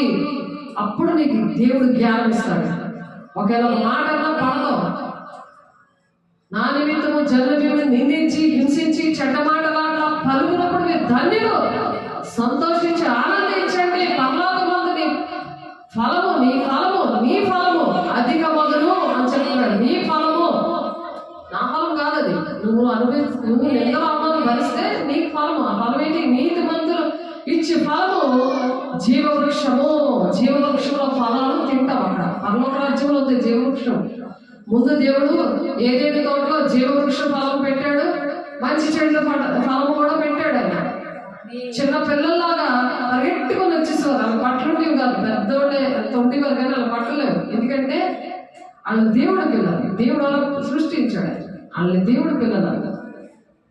చిన్న పిల్లలాగా మనసు ఉంది. వాళ్ళకి సిగ్గు అనేది తెలీదు, మంచి చెడు అనేది తెలీదు. చిన్నపిల్లలకి మంచి చెడు తెలీదు. వాళ్ళు ఎలాగైతే పరిగెట్టుకొని అమ్మ నాన్న దగ్గరికి వస్తారో అలాగే వస్తారు. అలాగే ఏసీ దగ్గరికి వచ్చి మరి రోజు మాట్లాడుకోవడము, చక్కగా హ్యాపీగా అన్నీ కూడా ఏదైనా మనలో అన్నీ కూడా అనుభవించడము, చక్కగా ఉండేవారు. అలాంటిది ఆదాముకి మాటలు చెప్తే ఆదాము ఒంటరిగా ఉండకూడదని పక్కటెంపు తీసి ఆ స్త్రీని చేస్తాడు.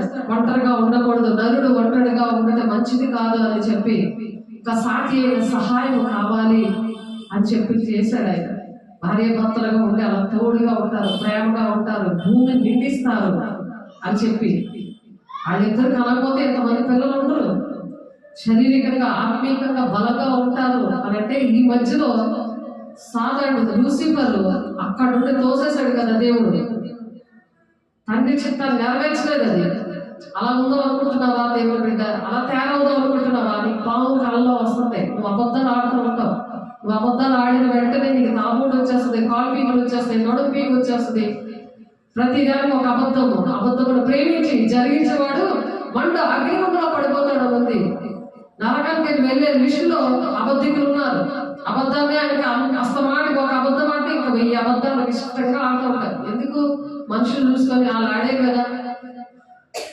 వాళ్ళు ఎవరైనా కావచ్చు, సేవకులే కావచ్చు, విశ్వాసులే కావచ్చు, మరి మత కులం భేదం లేదు దాన్ని.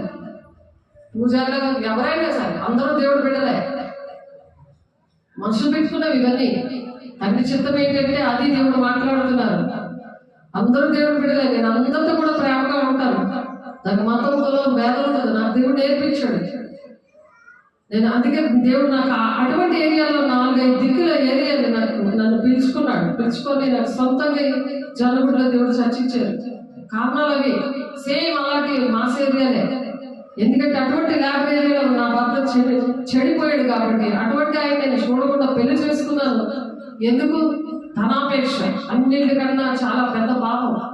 నా ఇంటి వాళ్ళు కట్నం వద్దు, సార్ వద్దంటే సర్లే మమ్మీ డాడీ ఇష్టమే అన్నారు. ఎందుకంటే మా డాడీ ఒక 11-12 మంది దాకా మా అమ్మోళ్ళ ఇంట్లో వాళ్ళని, మా నాన్న వాళ్ళ ఇంట్లో వాళ్ళని చూశాడు. అందుకు మా నలుగురిని మా కోసం ఏమో ఆలోచించలేదు. దేవుడు చూసుకుంటాడులే అని అన్నారు. కానీ అందుకే నేను చూడలేదు. అయ్యో మా డాడీ ఇంత కష్టపడ్డాడు, దేవుడు వీళ్ళు 12 రోజులు ఉండిపోయారు, నిశ్చితార్థం దిగి పెట్టి ఎంత బతుకులాడుతున్నారు అని నేను చూడకుండా పెళ్లి చేసుకోవడం అయింది. కానీ తండ్రి చిత్తం అది కాదు. తండ్రిని అడిగి ప్రతిదీ చేస్తున్నది వాక్యం. ప్రతిదీ దేవుడిని అడిగి చెయ్యాలి. ప్రతి పని కూడా, ప్రతి క్షణం కూడా దేవుడు నడిపింపు అనేది దేవుడు మనిషికి ఉండాలి అనేది నేర్పించాడు దేవుడు. అందుకని నేను ప్రమాణం చేశాను, దేవా ఇతను విడాకులు ఇచ్చిమంటున్నారు, నేను ఇవ్వను. తండ్రి చిత్తం ఏంటో నాకు బయలుపరచు, నాకు భక్తి నేర్పించు అని నా జీవితం అంకితం చేశాను. ఇలా ఇంతమంది కూడా రక్షించుకుంటున్నారు. సాతానుడు ఆనాడు ఆదామును హవ్వని ఎలా మోసం చేసింది, అలా అనేకమైన బిడ్డలు మోసం పోతున్నారు. ఇక్కడ అన్ని 40 రోజుల ప్రార్థనలు, శుక్రవారం ఉపవాసం, ఇవన్నీ కూడా భక్తి అంతా బాగానే ఉంది. పండుగలు చచ్చకాలు అన్ని బాగానే ఉన్నాయి. కానీ దేవుడు లేడు. వ్యర్థమైన ఆరాధన. మార్కు 7వ వచనంలో వ్యర్థమైన ఆరాధన కోసం ఉంది. మనుషులు కల్పించిన పద్ధతులు అవి. వాక్యంలో కాదు, దైవోపదేశాలు అవే దైవోపదేశాలు. దేవుడే చెప్పాడని బోధిస్తూ ఉంటారు. ఎందుకంటే వాళ్ళ కఠినమే తీర్పు ఉంటుందని తెలుసుకున్నాను. తర్వాత దేవుడు చూపించాడు, అది కూడా నేర్పించాడు. నాకేంటి రాదు అసలు. ఇల్లు, స్కూలు, చర్చకాలమే కానీ వాక్యంతో దేవుడితో అనుభవం లేదు నాకు. కానీ నా తల్లికి అనుభవం వచ్చారు. 12 సంవత్సరాల అమ్మ చనిపోయినప్పుడు తండ్రి నా దేవుడు అభిషేకించి ఆ వరాలు ఇచ్చారు, ఆ అనుభవం ఇచ్చారు. కానీ ఎంత అనుభవం ఇవ్వలేదు. ఎందుకంటే నేను అంకితం చేసుకున్నాను కాబట్టి నాకు ఇచ్చారు. ఇప్పటికీ ఇంత అనుభవం లేదు ఆవిడకి. ఆవిడ కోసం నేను ప్రార్థన చేస్తున్నాను. ఆవిడ ప్రార్థన బట్టే నేను ఇలా ఉన్నాను. కానీ వాక్యానికి అవిధేయత ఉంది ఆవిడ. ఎంతమంది అయినా సరే అందరూ కూడా సాతానుడు నడిపించేది ఏంటంటే వాక్యానికి అవిధేయత. ఆదాము హవ్వలాగా హవ్వ మరి ఆ విధంగా స్నేహం చేసింది, హవ్వతో స్నేహం చేసింది. అందుకని తినవద్దనే పండు తింటే దేవునికి అవిధేయత కదా అది. దేవుడు అన్ని మీరు అందించాడు, కానీ ఈ చెట్టు పండు మాత్రం మీరు తినద్దు అని ఆర్డర్ వేశాడు ఆయన. మరి దేవుడు అంతగా ప్రేమించి అన్ని ఇచ్చినప్పుడు ఎందుకు అవిధేయత చూపించారు? ఇప్పుడు వాక్యానికి అవిధేయత విషయంలోనే దేవుడు పిలుపు, దర్శనం కోల్పోతున్నారు. తండ్రి చిత్తాన్ని నెరవేర్చలేకపోతున్నారు ప్రతి ఒక్కరు కూడా. మరి దేవుడు నాకు చెప్పమంటున్నారు. నేను ఏది చెప్పాలో కూడా నాకు దేవుడు ఈ 3 రోజులాగా ఒక ప్రసంగం పడితేనే దేవుడు ఇక్కడికి వచ్చాకే దేవుడు మాట్లాడతాను. మీతో చాలాసార్లు చెప్పాను. చర్చలో ఎంటర్ అయినంత వరకు కూడా నాకు తెలియదు ఈ విషయాలు. బలిపీఠం దగ్గర, కృపాసింహాసనం దగ్గర బల్ల తీసుకొని నేను దేవుని దగ్గర విమర్శించుకుంటూ అన్ని కూడా కన్నీరు కాలిస్తేనే దేవుడు నిలబెట్టుకుని మాట్లాడతాడు. ఎందుకంటే ఆయన పిల్లలు ఎలా ఉన్నారో ఆయనకి తెలుసు. కాబట్టి ఆ ఆత్మ వచ్చినప్పుడే మాట్లాడతాడు. ఆయన పని కోసం తండ్రి చిత్తం పెట్టి ఇక్కడ నిలబడి చెప్పడం, అది అనేక మంది వినడం. నెట్ దాన్ని దేవుడు వాడుతున్నాడు. ఆ నెట్ విషయాలు కూడా నాకు తెలియదు, ఆ సెల్ విషయాలు కూడా నాకు తెలియదు. సమస్తం ఆయన ప్రేమిస్తున్నాడు కాబట్టి సమస్తం సభ కూడా అలా జరుగుతున్నాయి. నా జీవితం అంతా అలాగే జరుగుతున్నది. కాబట్టి అది అక్కడ దేవుడు ఏం చేశారు, జీవవృక్ష ఫలాలు పెట్టారు, మంచి చెట్లు కూడా పెట్టారు. ఎందుకంటే ఆయన ఎంత ప్రేమమేడో మనం చాలా ఆలోచించాలి. వీళ్ళు ఎంత విధేయత నాకు చూపిస్తారు, ప్రేమించే వాళ్ళ మాటే కదా వింటారు. ఇప్పుడు దేవుడు అంతగా ప్రేమిస్తుంటే ఎందుకు వినట్లేదు? అన్నీ ఇస్తున్నాడు. ఏది కావాలంటే మొదట నా నీతిని రాజ్యాన్ని వెతకండి, మీ పరలోకాన్ని తెలుసు, మీకు ఏది కావాలని ఇస్తాను అంటున్నాడు. అది కూడా ఊహించలేని వాటికంటే అత్యధికంగా దిగిస్తాడట. మరి యోగు గారిలో ఏ పాపం లేకపోయినా సరే సాతానుడు ఛాలెంజ్ తీసుకొని మరి వచ్చాడు. ఛాలెంజ్, నువ్వు ప్రేమిస్తున్నావు కాబట్టి నీ మాట వింటున్నాడు, నువ్వు ఇవన్నీ తీసే ఒక మాట వింటాడా లేదంటే ఛాలెంజ్ చేసాడు ఈ విషయంలో. అలాగే నీ విషయంలో నా విషయంలో ఛాలెంజ్ చేస్తే అలా నిలబడగలగాలి. అది తండ్రి చిత్తం, పిలుపు, దర్శనం తండ్రి చిత్తం. అది వేసే శరీరంగా అవయవంగా అనగా అని చెప్తున్నాడు. ఎఫ్ఎస్సి 4:12లోని ఎఫ్ఎస్సి సంఘానికి పౌలు గారు చెప్తున్నారు. అనగా క్రీస్తుకు కలిగిన సంపూర్ణత అన్నమాట. అది కలవాల మగు వరకు అన్ని విషయాల్లో అలాగే ఎదగాలి, అన్ని విషయాల్లో ఎదగాలి. పిల్లల కంటే మన మరుగుజ్జోలో ఉంటే ఇంకా నోట్లో వేరెక్కుని తాగుతూ ఉంటే ఎలా ఉంటుంది? పాల్పీకి అమ్మ నాకు పాల్పీకి అమ్మ అంటే గ్లాసులో తాగకుండా, నువ్వు చికెన్ బిర్యానీ ఇంకా నాకు సర్లాకి అమ్మ అంటే నీకు ఎలా ఉంటుంది? నా తండ్రి దేవుడికి ఎలా ఉంటుంది? నీ కోసం నా కోసం దేవుడికి ఎలా ఉంటుంది? నన్ను పిలుచుకున్నాడు కదా, మిమ్మల్ని పిలుచుకున్నాడు కదా, ప్రతి ఒక్కరిని పిలుచుకుంటాడు. వాళ్ళ పిలుపు లేదంటే వాళ్ళ దేవుళ్ళు లేరు లెక్క. విశ్వాసాన్ని దేవుడు పిలుచుకుంటాడు, విశ్వాసాన్ని శిష్యులుగా తయారు చేస్తాడు, సంఘంలో సాకారులుగా ఉంచుతాడు. వాళ్ళ పేర్లు కూడా జీవగ్రంథంలో ఉంటాయి. మాట్లాడే దేవుడు ఆయన రక్తం ఇచ్చి కొనుక్కున్నాడు ప్రతి ఒక్క బిడ్డని కూడా. నువ్వు కొనేసుకోలేదు, నేను కొనేసుకోలేదు. మన ఇష్టం వచ్చిన వాళ్ళు వాడుకోవడానికి వాళ్ళకి చెప్పాలి. నువ్వు హెచ్చరిక చేయకపోతే వాళ్ళ ప్రాణాలకు ఉత్తరవాదం అయిపోతాం. హెస్కేలు 3:18 మనం ఉత్తరవాదం అయిపోతాం. దేవుని బిడ్డలాగా ఒకరి కోసం ఒకరు బ్రతకాలి, ఒకరి కోసం ప్రార్థన చేసుకోవాలి. సంఘం పాడైపోతుంది, దేశం పాడైపోతుంది. సంపూర్ణమైన భక్తి, మాన్యమైన భక్తి కలిగింది. మనుషులందరి కోసం ప్రార్థన చేసే దినానివి. మనం నెమ్మదిగా సుఖంగా బ్రతకాలి అంటే దేవుని దృష్టికి అనుకూలమైనవి. దేవుని ఇష్టంగా ఉన్నప్పుడు ఆయన రాకడ సూచనలు ఎన్నో జరిగిపోతున్నాయి, ఎన్ని యుద్ధాలు జరిగిపోతున్నాయి. యెరూషలేము కట్టబడడానికి ఏర్పాట్లు జరుగుతున్నాయి కదా. ఇవన్నీ రాకడ సూచనలు. అవన్నీ కూడా జరుగుతుంటుంటే వాక్యం తెలిస్తే కదా, వాక్యం లోబడితే కదా దేవుడు ఒక్కొక్కటి మనకి నేర్పిస్తాడు. ఒక ఆశ ఉంటుంది కదా, దేవుడు ఎప్పుడు వస్తాడని. దేవుడి బిడ్డలకి ఏం ఆశ ఉన్నది? నా దేవుడు ఎప్పుడు వస్తాడు, దేవుడి రాజ్యంలో నేను ఎప్పుడు ఉంటాను. ఈ కన్నీరు కలత ఇవన్నీ కూడా ఉండవు, ఆకలి దప్పులు ఉండవు, సూర్యుడు అక్కర్లేదు, చంద్రుడు అక్కర్లేదు, అక్కడ సముద్రం ఉండదు అని చెప్పారు. సముద్రం ఎందుకు ఉండదు అని చెప్పారు? అక్కడ ఆ సముద్రం ఆ వేడి వల్ల వర్షం వస్తుంది, పంటలు పండుతాయి. ఎందుకంటే అక్కడ ఆకలి దప్పులు ఉండవు కదా, ఇంకా సముద్రం పని లేదు. ప్రకటన 21వ ఉంది అక్కడ అవి ఆ విషయాలు. కొత్త ఆకాశం కొత్త భూమి ఇస్తున్నాడు. ఇప్పుడు పాత ఆకాశం పాత భూమి పరిగెడుతుంది. ఆయన చూసి ఆయన వచ్చేస్తుంటే అది పరిగెడుతుంది. ఇవన్నీ విషయాలు తెలుసుకోవాలని ఆశ ఉండాలి కదా. శాశ్వతంగా ఉండేది దేవునితో కదా, మనుషులతో ఉంటామా?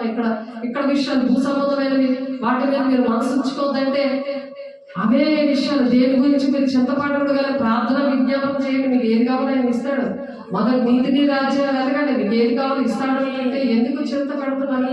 సమస్త భారాలను మోయించడం వల్ల నా ఎదుగు రండి, మీకు నేను విశ్రాంతి కలుగు చేస్తానంటే దేవుని దగ్గర ఎందుకు రావట్లేదు? రానివ్వకుండా సాధన చేస్తాను, మరి మోకరించాలి కదా. అనేక మంది రానివ్వకుండా మరి శక్తులు, అనేకమైన శక్తులు అవి అట్లు పని ఎక్కువ చేసేస్తుంటే మరి మన పనులు మనం చెయ్యాలి కదా, మనం కన్నీరు కార్చాలి కదా, మోకరించాలి కదా, దేవుడి బిడ్డలు రక్షించాలి కదా. నీతి మంతులు ఇచ్చే ఫలమట జీవవృక్షము. జీవవృక్షము జ్ఞానం గలవారు ఇతరులను రక్షించుదురు. ఇప్పుడు జీవవృక్ష ఫలాలు మనం వెళ్ళి ఎవరైతే అలా నీతిమంతులుగా ఉంటే ప్రార్థన చేస్తామో, నీతిమంతుల ప్రార్థన బహుబలమైనది, పాపక్షాపం ఇస్తుంది అని యాకోబు 5వ అధ్యాయంలో ఉంది. 2 పేతురు 3వ అధ్యాయంలో నీతిమంతుల ప్రార్థన వైపు నేను చెవులు పెట్టి వింటున్నాను అంది. అందరి ప్రార్థన వెళ్ళిపోవు. అన్ని చిత్తాలు నెరవేర్చి పిలుపు దర్శనం ఉండి దేవుడికి ఏ పనప్పు చెప్పడం అది అడగాలి. ప్రతి ఒక్క విశ్వాసి, ప్రతి ఒక్క మనిషి మతము కులము భేదము లేకుండా అడగాలి. మనమందరము దేవుని బిడ్డలము, దేవుని ఏర్పాట్లో ఉన్న వాళ్ళని దేవుడు తయారు చేశాడు. ఆయన నాసికారంధ్రంలో ఆయన జీవాత్మ ఊదేడాయన, ఆయన ఆత్మ వల్ల ఊదేడాయన. ప్రతి ఒక్కరిలో దేవుని ఆత్మ ఉంటుంది. నువ్వు దేవుని పనులు చేస్తే దేవుని ఆత్మ నడిపిస్తుంది, దెయ్యం పనులు చేస్తే దెయ్యం నడిపిస్తుంది. అది నాకాడ పట్టుకోద్ది. అది ఎవరైనా సరే అందరికి వేరు వేరుగా తీర్పు ఉంటుంది. న్యాయపీఠం దగ్గర, ఆయన సింహాసనం దగ్గర, ధవళ సింహాసనం దగ్గర. అందుకే నెట్లో సువార్త అంతా కూడా చాలా ఫాస్ట్ గా నెట్లో వెళ్తుంది. నెట్ అందికించారు, సెల్ ఫోన్లు అందికించారు. పాపానికి శాపానికి వాడకూడదు. వ్యభిచారాలా అంటున్నారు వాళ్ళు. యాకోబు 4:4 చాలా సార్లు ఈ మాటలు దేవుడు చెప్పారు. ఆయన చెప్పకపోతే నా నోట్లోంచి రావు. మొత్తం 10:20 నన్ను వాడుకోవడానికి నేను దేవుడి ఏర్పాటులో ఉండి దేవుడు దగ్గర కన్నీరు కాచినప్పుడే దేవుడు ఇస్తారు. వాడుకోవడానికి ఇష్టపడతాడు ఆయన. అటువంటి మాటలే వస్తాయి. కాబట్టి పరిశుద్ధులు సంపూర్ణులు అవ్వాలని, క్రీస్తు శరీరం క్షేమాభివృద్ధి చెందాలని పరిచర్య ధర్మం, పరిచర్య ధర్మం. అది ధర్మం. అది దేవుడు పరిచయం నీ ధర్మం, నీ బాధ్యత. ఎక్కడున్నా దేవుడు బిడ్డ నీ బాధ్యత. ఏటి అప్పచెప్పాడు నీకు. అది ఎవరైనా సరే, ఏ సంఘంలో ఉంది, సార్వత్రిక సంఘమా, పరిచర్య ధర్మం ఒకటి ఉంది. దేవుడు అడుగుతాడు, లెక్క అడుగుతాడు, ప్రతి ఒక్కరిని అడుగుతాడు. నువ్వు పరిచర్యకి సహకరిస్తున్నావా? దేవుని రాజ్యాన్ని కట్టడానికి సేవకులకి సంఘానికి సహకారం ఉన్నావా? దేశం కోసం ప్రార్థన చేస్తున్నావా? మనుషులందరి కోసం నువ్వు ప్రార్థన చేస్తున్నావా? నువ్వు నెమ్మదిగా సుఖంగా బ్రతుకుతావు అనుంది అక్కడ వాక్యం. దాని బెనిఫిట్ అది. నువ్వు నెమ్మదిగా సుఖంగా బ్రతకట్లేదంటే నువ్వు చెయ్యట్లేదు. సంపూర్ణ భక్తి, మానిదైన భక్తి నువ్వు చెయ్యట్లేదు. అర్హత లేకుండా ప్రార్థన చేస్తే ఆశయట్లని నిన్నేళ్ళు కూడా చేస్తాయి. నువ్వు భయపడిపోయి మానేస్తావు పని. నేను చెయ్యను బాబోయ్, నేను ప్రార్థన చేయను, సువార్త చేయను. వాళ్ళు మాట వినట్లేదు. వాళ్ళు దూషిస్తున్నారు, నిందలతో మాట్లాడుతున్నారు. నా పరుగు పోతుంది. నీ పరుగు పోయేది ఏంటి? నీ రాజ్యమా దేవుని రాజ్యమా? దేవుడు కన్నీరు కాలుస్తున్నాడు. నీకు 2 ఆశీర్వాదం. నా నిమిత్తం జనులను నిందించి హింసించి చెడ్డ మాట్లాడితే నువ్వు ధన్యుడు అని చెప్తున్నారు. ఎందుకంటే పరిచర్య ధర్మం జరిగిస్తున్నావు. జాగ్రత్త, పరిచర్య ధర్మం జరిగిస్తున్నావు. పరిచర్య ఇచ్చాడు దేవుడు మనకి, ప్రతి ఒక్కరికి ఇచ్చాడు. దేవుని ఏర్పాట్లో పిలుపు అనేక మందిని పిలుచుకున్నాడు. కానీ ఏర్పాట్లో కొద్దిమంది ఉన్నారు, అనేక మంది వెళ్ళిపోయారు దేవుని విడిచిపెట్టి. యోహాను సువార్త 6:46 అనేక మంది వెళ్ళిపోయారు దేవుని విడిచిపెట్టి. పేతురుని అడుగుతున్నాడు. ఆ పేతురునే అబద్ధాలు ఆడిన పేతురునే. ఎందుకంటే పరిశుద్ధాత్మ పొందుకోలేనప్పుడు అబద్ధాలు ఆడాడు. నువ్వు పొందుకోలేదా? అబద్ధాలు నోట్లో చూస్తాయి, దమాయించేస్తావు, చెప్పుకుంటే దమాయించేస్తుంటావు. పరిశుద్ధాత్మ పొందుకోలేదా? పేతురులాగా అబద్ధాలు ఆడుతున్నావా? పేతురు బోరుమని ఏడ్చాడు వేసేది సిలువ వేసేస్తుంటే. నేను అబద్ధాలు ఆడాను, కోడి కూసేసింది. అది 3 సార్లు అబద్ధం ఆడిసి 3వ కోడి కూసింది. అలా బాధకొని ఏడ్చాడు, బోరుమని ఏడ్చాడు వేసేది చూసుకుని. నీకు ఆ ఏడుపు ఉందా?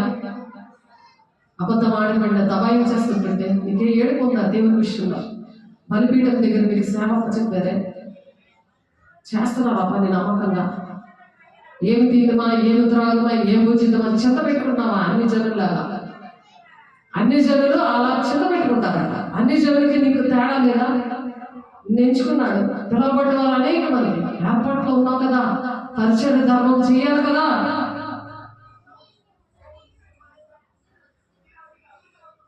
ఆయన కొంతమందికి అపోస్తులుగా వాడుకున్నాడు. అపోస్తుల ద్వారా అపోస్తులే ఎడతెగక తీసుకుంటారు. అందరికీ ఇవ్వడు ఈ భాగ్యం. నెలకొకసారి తీసుకుంటాడు. అందరికి ఇవ్వరు ఈ భాగ్యం. నెలకొకసారి, సంవత్సరానికి ఒకసారి తీసుకున్నారు. దేవా నాకు ఎంత భాగ్యం ఇచ్చావయ్యా అపోస్తులుగా ఉండడానికి. ఎన్ని అద్భుత కార్యాలు చేశాడు దేవుడు. ఈ 5 పరిచర్యల్లో దేవుడు ఎన్ని అద్భుత కార్యాలు చేశాడు. గుడ్డు నొప్పున్న మనిషి రూతు ఎలాగ ఆ పిల్లలకు చూపించాడు దేవుడు. ఆ గుండెలకు దెయ్యాలి పిల్లలకు చూపించాడు. పెద్ద అమ్మాయికి చూపించాడు, చిన్న అమ్మాయికి అయితే స్పాట్ లో చూపించాడు. ఎంత పుర్రులు దండ వేసుకొని ఇలా ఆ ఇంట్లోంచి ప్రార్థన చేయగానే ఆ ఇంట్లో చెలిపోయినట్టు చూపించాడు.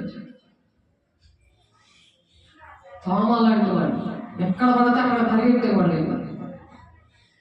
ఆ యాత్రలో మళ్ళీ పక్కోళ్ళకి పడుతున్నారు, పక్కోళ్ళు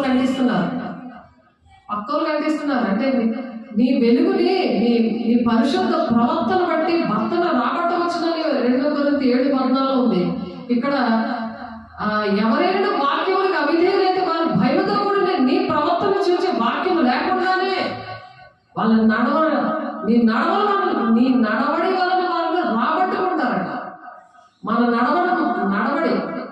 నడత అంటే మన ద్వారా దేవుడు కార్యాలు అటువంటి చేస్తుంటే ఇతరులు రాబట్టుకోవడం మానేసి ఎప్పుడైతే మరి వాళ్ళ తాతయ్య అని చేస్తున్నాడు. ఆ తాతయ్య కూడా మోషే అని దేవుడు పేరు పెట్టారు. ఎలాంటి పరిస్థితుల నుండి అతను విడిపించాడు దేవుడు.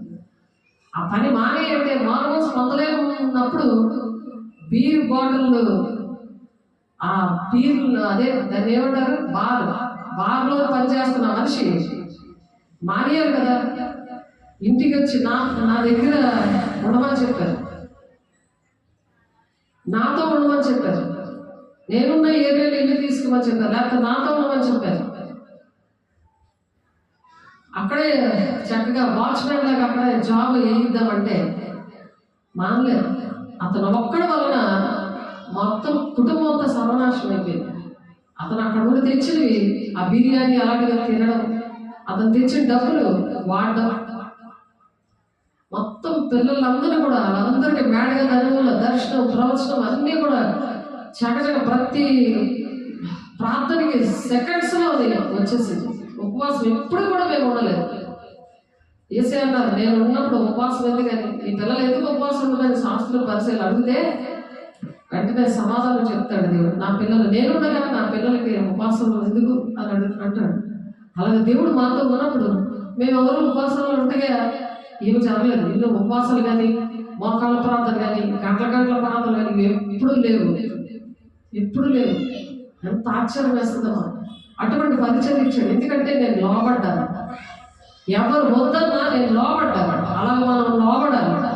అందుకే 60:22లోని ఒక్క మనిషిని 1000 మందిగా దేవుడు నన్ను వాడుకున్నాడు. అలాగా దేవజన్మ మిమ్మల్ని కూడా వాడుకుంటాడు. నేను ఛాలెంజ్ చేస్తున్నాను. నన్ను వాడుకున్నాడు. అలా ఎవరైతే వెళ్ళలేదో ఆ పరిస్థితులు అనుకున్నాయో వాళ్ళు యెషయా 60:14 ప్రకారం వాళ్ళు తీసుకొస్తున్న దేవుడు మాట ఇచ్చారు. ఆ మాట ప్రకారం వాగ్దానం ఇచ్చిన దేవుడు నమ్మదగిన దేవుడు. ఆయన 25 సంవత్సరాలకి అబ్రహాం గారికి వాగ్దానం నెరవేర్చాడు. ఆయన రాకడ వచ్చేసినా సరే దేవుడు నెరవేరుస్తాడు. వాళ్ళు ఎత్తబడే గుంపులో లేకపోయినా సరే దేవుని రాజ్యంలో ఎవరైతే విన్నారో వాళ్ళని చూసి రోగు కొట్టుకుంటారో ఉంది వాక్యం. ప్రకటన 1:2 ఆయన వచ్చేస్తే సిద్ధపాటు లేదే, అయ్యో నా ఆత్మీయ బిడ్డలు వెళ్ళిపోతున్నారే, ఆ శరీరంలో అవయవాలుగా పరిచయ ధర్మం జరిగించిన వాళ్ళు అందరూ వెళ్ళిపోయారే. అప్పుడు రొమ్ము కొట్టుకుంటారు.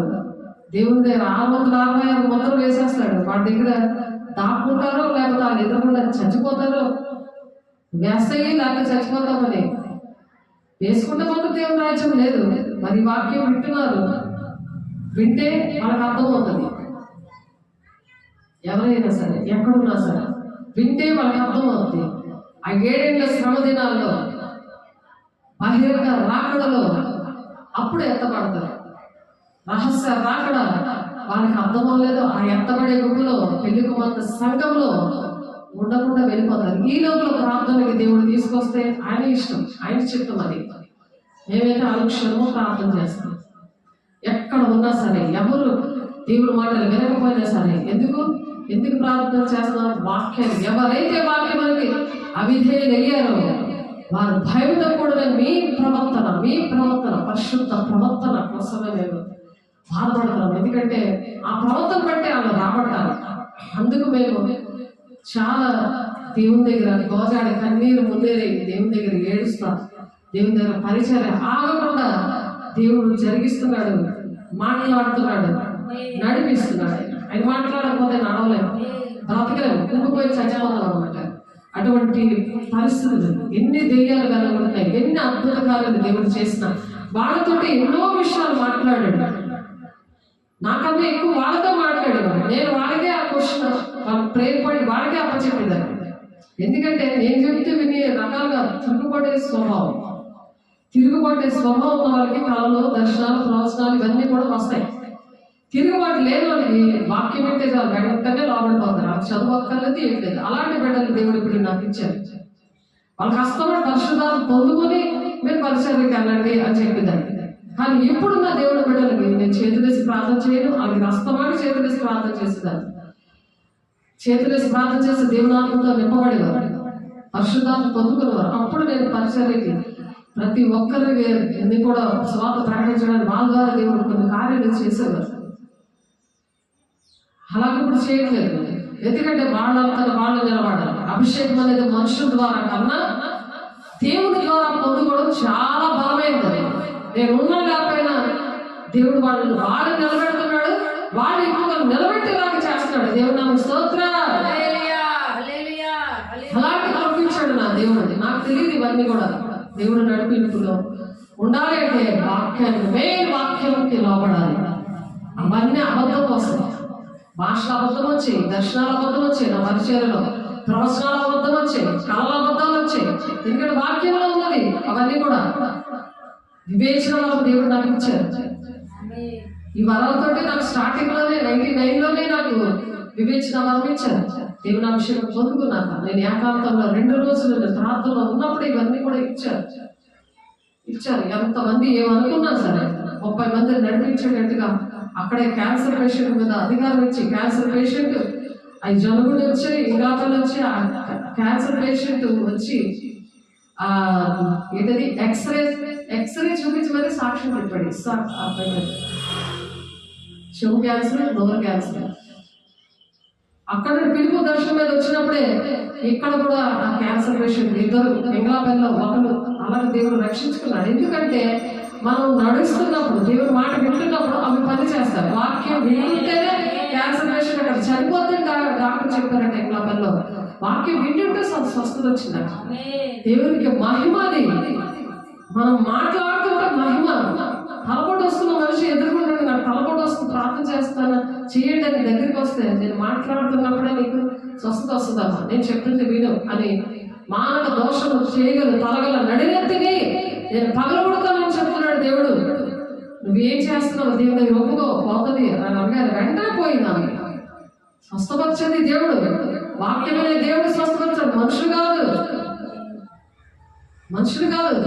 దేవుడు వాక్యం ఎక్కడుందో తల్లి చెప్పాలి. ఎవరైతే నెరవేరుస్తారో అక్కడ యోహాను 14వ అధ్యాయంలో ఉంది. అక్కడ నాకన్నా మీరు గొప్ప కార్యాలు చేస్తారని. ఎందుకంటే మన పిల్లలు మనకన్నా గొప్పగా ఉండాలని మనం ఎలా ఆశపడతామో దేవుని పిల్లలుగా మనం ఉంటే మన ద్వారా గొప్ప కార్యాలు చేయాలని ఆయన ఆశపడతారు. మార్కు 16 లాస్ట్ వచనాల్లో దేవుడు చేసిన కార్యాలంట అవన్నీ వివరిస్తారట. ఈ భూలోకం అంతైనా చాలదట, అంత గ్రంథం ఉంటుందట. అది ఉంది అక్కడ. ఈ బైబిల్లో ఉన్నదే దేవుడు చేశారు అనుకుంటున్నారేమో. అవే చదవలేకపోతున్నారు, అవే పాటించలేకపోతున్నారు. భూలోకం కూడా చాలదట, అది అక్కడ ఉంది అన్నమాట. కాబట్టి దేవుడు ఎన్ని కార్యాలు చేస్తున్నారో పరిశుద్ధాత్మ దేవుడు వచ్చినప్పుడు శక్తి పొందుకుంటారు. యోదయ సమయ దేశంలో అంతటా సాక్షులుగా మనం ఉండాలని దేవుడి మాట చెప్తున్నారు. దైవజన్మ ప్రతిదీ కూడా మీరు సాక్షిగా నిలబడాలి. నువ్వు దేవునికి మనుషులకి హాయ్ బాయ్ చెప్పినట్టు ఉండకూడదు. దేవుడు నీ పట్ల ఏది చేశాడో, ఎలాగ మన పట్ల కృప చూపించి మనల్ని రక్షించుకున్నాడో ఆ విషయాలతో నువ్వు ఎలాగ అన్ని విషయాలు ఎదుగుతున్నావో ఆ విషయాలు మనం చెక్ చేసుకోవాలి. ఒకరి కోసం ఒకరు బ్రతకాలి, ఒకరి కోసం ఒకరు ప్రార్థన చేసుకోవాలి. అలా ప్రార్థన చేసుకోవాలని దేవుడు చెప్తున్నారు. అలాగా ఉండాలని చెప్తున్నారు. ఎలా ఉండాలంట? సాధువైనట్టు మృదువైనట్టు గుణములు అక్షయ అలంకారము గల మీ హృదయపు అంతరంగ స్వభావము మీకు అలంకారముగా ఉండవలను. అది దేవుని దృష్టికి మిగుల విలువగలది. పేతురు గారు చెప్తున్నారు ఇక్కడ మొదటి పేతురు 3:4 ఇవి అలంకారాలు పెట్టుకోవాలి, అంతేగాని ఇవి తీసేవని అక్కడ లేదు. అలా తీసేస్తే విధవరాలు వచ్చింది ఏం చెప్తుంది మాకు అని అంటారు కదా అన్యజనులు. ఒకప్పుడు అన్యజనం, మనం అన్యజనం. ఈ రోజు వేసుకున్నాను వైట్ డ్రెస్, రోజు నేను వేసుకోలేదు కదా, నాకు ఇష్టం వేసుకున్నాను. ఇది ఒరిజినల్ కావాలంటే నీతి క్రియలు చేయాలి. వైట్ డ్రెస్ వేసుకున్నంత మాత్రం మనం వెళ్ళిపోము దేవుడి రాజ్యానికి. దేవుడు అలా బోధ చేస్తాడు. అదే సాధువైనట్టు మృదువైనట్టునైనా గుణము అక్షయ అలంకారములుగా మీ హృదయపు అంతరంగ స్వభావం, అంతరంగం ఉన్నప్పుడే ఈ కళ్ళు వచ్చేస్తే కన్నీరు వచ్చేస్తుంది వెంటనే, లేకపోతే శరీరానుసారమైన దుఃఖం వచ్చేస్తుంది. అది మరణానికి దారితీస్తుంది. వాళ్ళంటే ధర్మశాస్త్రం లోబడ నేలలో కన్ఫర్మ్ చేస్తాడు. అక్కడ రామపత్రికలో 8వ అధ్యాయం 5, 6, 7 వచనాలు. నాకు నడిచాం అలాగా. ఇంక ఇప్పుడు కూడా పిలుపు దర్శనం ఉన్నా కూడా అలాగే నడిస్తే ఏం కాదు. అంతవరకు సహించుకోమంటున్నాడు కదా. అందుకే క్రీస్తు యేసులో కలిగిన మనసు మీరు కూడా కలిగి ఉండండి అని అంటున్నారు. క్రీస్తు కలిగిన సంపూర్ణత గలవాల మొదటి అన్ని విషయాలు ఎదగండి అంటున్నాడు. ఆయన మనసు పెట్టాడు, జీవాత్మ ముందాడు అందరిలోని. అందరికీ దేవుడు ఆత్మని ఇచ్చారు, మరి అది కాపాడుకోవాలి కదా. సాధారణుడు వచ్చి ఆ పండుగ పట్టి తినేయడమే, అది చెప్తే చేసేది ఆడతో స్నేహం చేస్తే నేను ఆడే నడిపిస్తాను. అలా అబ్బా నడిపించాడు. అప్పుడు యాదవ్ చెప్పాలి కదా, పక్కకు దూరం ప్రేమించుకుంటున్నారు, బాగా ఉంది, ఇద్దరు ప్రేమగా ఉండమని దేవుడు చెప్పారు. ప్రేమించాలంటే ఒకరి కోసం ఒకరు బుద్ధి చెప్పుకోవాలి, ఒకరు దేవుడు చెప్పి ఒకరు చెప్పుకొని హెచ్చరిక చేసుకోవాలి. మరి యాదవ్ ఎందుకు చెప్పలేదు? అమ్మకే తప్పు చేశాడు కదా. ఇక్కడ ఎవరి తప్పు? అవ్వకు తెలియదు, తిన్నది. తింటున్నప్పుడు అమ్మా తినవాలి, విషయం తాగితే నీ భార్య తెలియదు, ముద్ర పెట్టేస్తావు, అది ముద్రేస్తావు ఏంటి? భార్యను ప్రేమించుకున్నాడు కదా. నీ శరీరాన్ని ఎలా ప్రేమించుకున్నావు అలా భార్యను ప్రేమించమని ఉంది వాక్యం. భర్తకు లోపడమని ఉంది వాక్యం. మరి భర్తకి శిరస్సు దేవుడు అని ఉంది, మరి సైతం శిరస్సు పెట్టుకొని ఉన్నాడు, లోపడొచ్చా?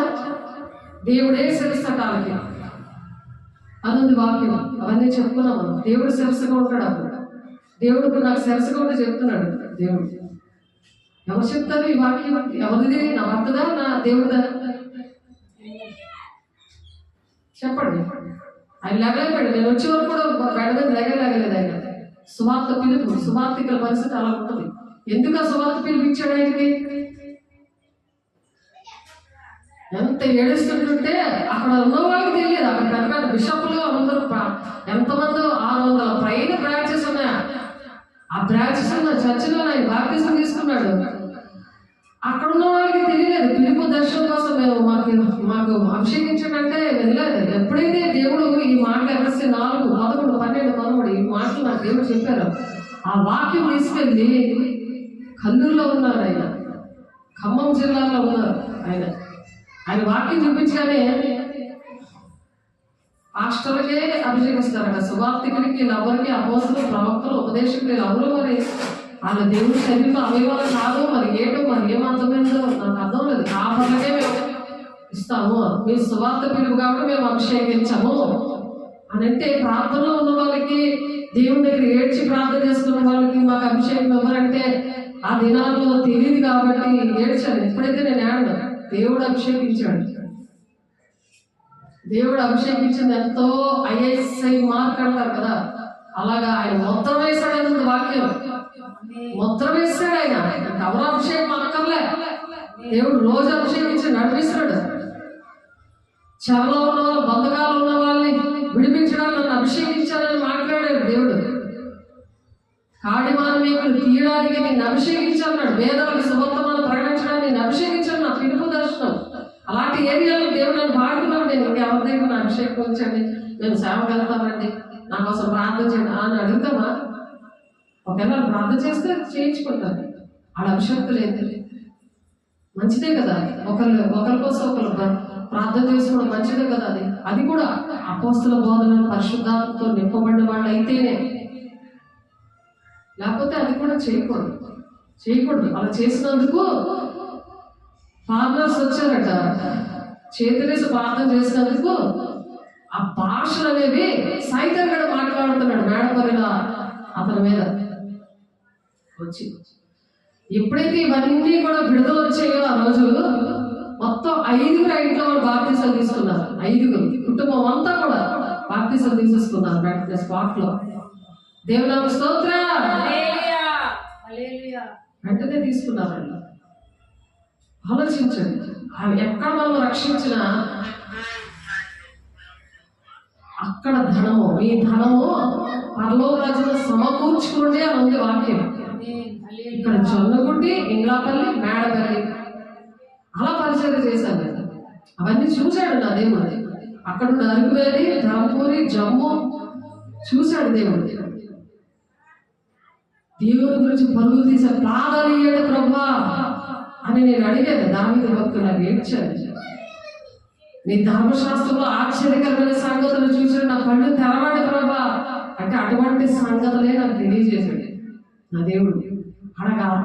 అడగాలి వర్షిప్ లో, ప్రభా నాలో నీకు ఇష్టం లేని ఏదో తీసేయి, నీకు ఇష్టమైన నాలో పెట్టు అని ఏడ్చి అడిగాను. అభిషేకం పొందుకునేదాన్ని. అది ఏ డినామినేషన్ అవుతుంది, ఎక్కడికి వెళ్ళలేదు. ఇప్పటికీ కూడా నేను ఎక్కడికి వెళ్ళలేదు. ఎందుకంటే సార్వత్రిక సర్వ విషయం కూడా దేవుడు లెక్కడుతాడు తెలుసా. మీ ప్రవర్తన చూచి వాక్యం లేకుండానే మన ప్రవర్తన బట్టి రాబట్టుకోవచ్చట. భార్యనే కాదు రాబట్టుకోవడం, భర్త రాబట్టుకోలేకపోయాడు నన్ను. నేను నా భర్తను రాబట్టుకోవడం అయింది కాదు. నా ప్రవర్తన బట్టి నా భర్తను రాబట్టుకున్నాను కదా, నా సాక్ష్యం అది. రాబట్టుకున్నందుకు దేవుడు అటువంటి ఏరియాలో నన్ను నా పిలుపు దర్శనించాడు. దేవుడు నాకు స్తోత్రం. అప్పుడు చెప్పాడు, ఈ ఏరియాకి వచ్చి ఇక్కడ చర్చించాక నేను ఇటువంటి ఏరియాలోనే నేను పాడైపోయానని ఇరుగు పొరుగు చెప్తే అప్పుడు నేను విన్నాను. నా దేవుడు ఏదో విధంగా నాకు వినిపించాడు. నాకు చెప్పలేదని నేను బాధపడను, దాని గురించి చెప్పరు కదా. కాబట్టి మనం పిలుపుకు తగినట్లుగా మనము జీవించాలి. అలా జీవించినప్పుడే దేవుని చిత్తము, తండ్రి చిత్తాలు నెరవేర్చిన వాళ్ళే దేవుని రాజ్యాన్ని వెళ్తారని ప్రతి సంఘము కూడా, సంఘంలో ఉన్న బిడ్డలకు కూడా దేవుడితో మాట్లాడే అనుభవం ఉండాలి. దేవుని అడగాలి, సరి చేసుకుంటూ అడగాలి. యెషయా 59:1-2 ఉంటుంది కదా, రక్షింపక నేరకు ఏమినట్లు యెహోవా హస్తము కొరచకాలేదు, విన్న నేరకు ఏమినట్లు ఆయన చెవులు మందము కాలేదు. నాకును మీకును దోషం అనే గోడ అడ్డమగా వచ్చింది. ఆ దోషమే పాపం అన్నమాట. ఆలోచన ద్వారా, తలంపుల ద్వారా, ఉద్దేశాల ద్వారా దేవుడు చేసిన మేళ్ళు అన్ని కూడా మర్చిపోయినప్పుడు దేవుడి దగ్గర పశ్చాత్తాపడి ఆ దోషము పాపము కడుక్కున్నప్పుడు దేవుడు మాట్లాడిన మాటలు కూడా హబక్కు 2:2 ఉంటుంది. మాట్లాడిన దేవుడు మరి ఆ మాట్లాడిన మాటలు హృదయం అనే పలక మీద రాసుకోమన్నాడు. మరి హృదయం అనే పలక మీద గుర్తుండట్లేదు కాబట్టి బుక్ మీద రాసుకోవాలి. రాసుకున్న డేటు, టైం అన్ని కూడా రాసుకున్నప్పుడు అప్పుడు దేవుడు సహాయం చేస్తాడు. మరి ఎవరైతే అటువంటి బిడ్డలు ఉన్నారో మరి నా నెంబర్కి ఫోన్ చేయండి. మీరు అటువంటి బాధలో ఉన్నారేమో, దేవుడు పిలుపు దర్శనం ప్రకారం ప్రవర్తించలేకపోతున్నాము, దేవుడు మాటలు మేము వినలేకపోతున్నాము, దేవుడు మాట్లాడుతున్నాడు కానీ ఎలా నడాలో మాకు అర్థం కావట్లేదు, దేవుడు మా కర్మల ద్వారా, దర్శనం ద్వారా మాట్లాడుతున్నారు కానీ మరి మాకు అర్థం కావట్లేదు, తండ్రి చిత్తాన్ని నెరవేర్చి మేము దేవుని రాజ్యాన్ని ఉండాలని ఆశపడుతున్నాం అన్నవాళ్ళు మరి నా నెంబర్కి ఫోన్ చేయండి. నా నెంబరు దీనికి మతము కులం భేదం లేదు. కాబట్టి దేవుడు నిజమైన దేవుడు అని, ఆయన మన కోసం రక్తము కార్చారని అన్ని మనుషులు పెట్టుకున్నవి. కాబట్టి ఒక విగ్రహారాధన కుటుంబం నుండి దేవుడు నన్ను రక్షించుకున్నాడు.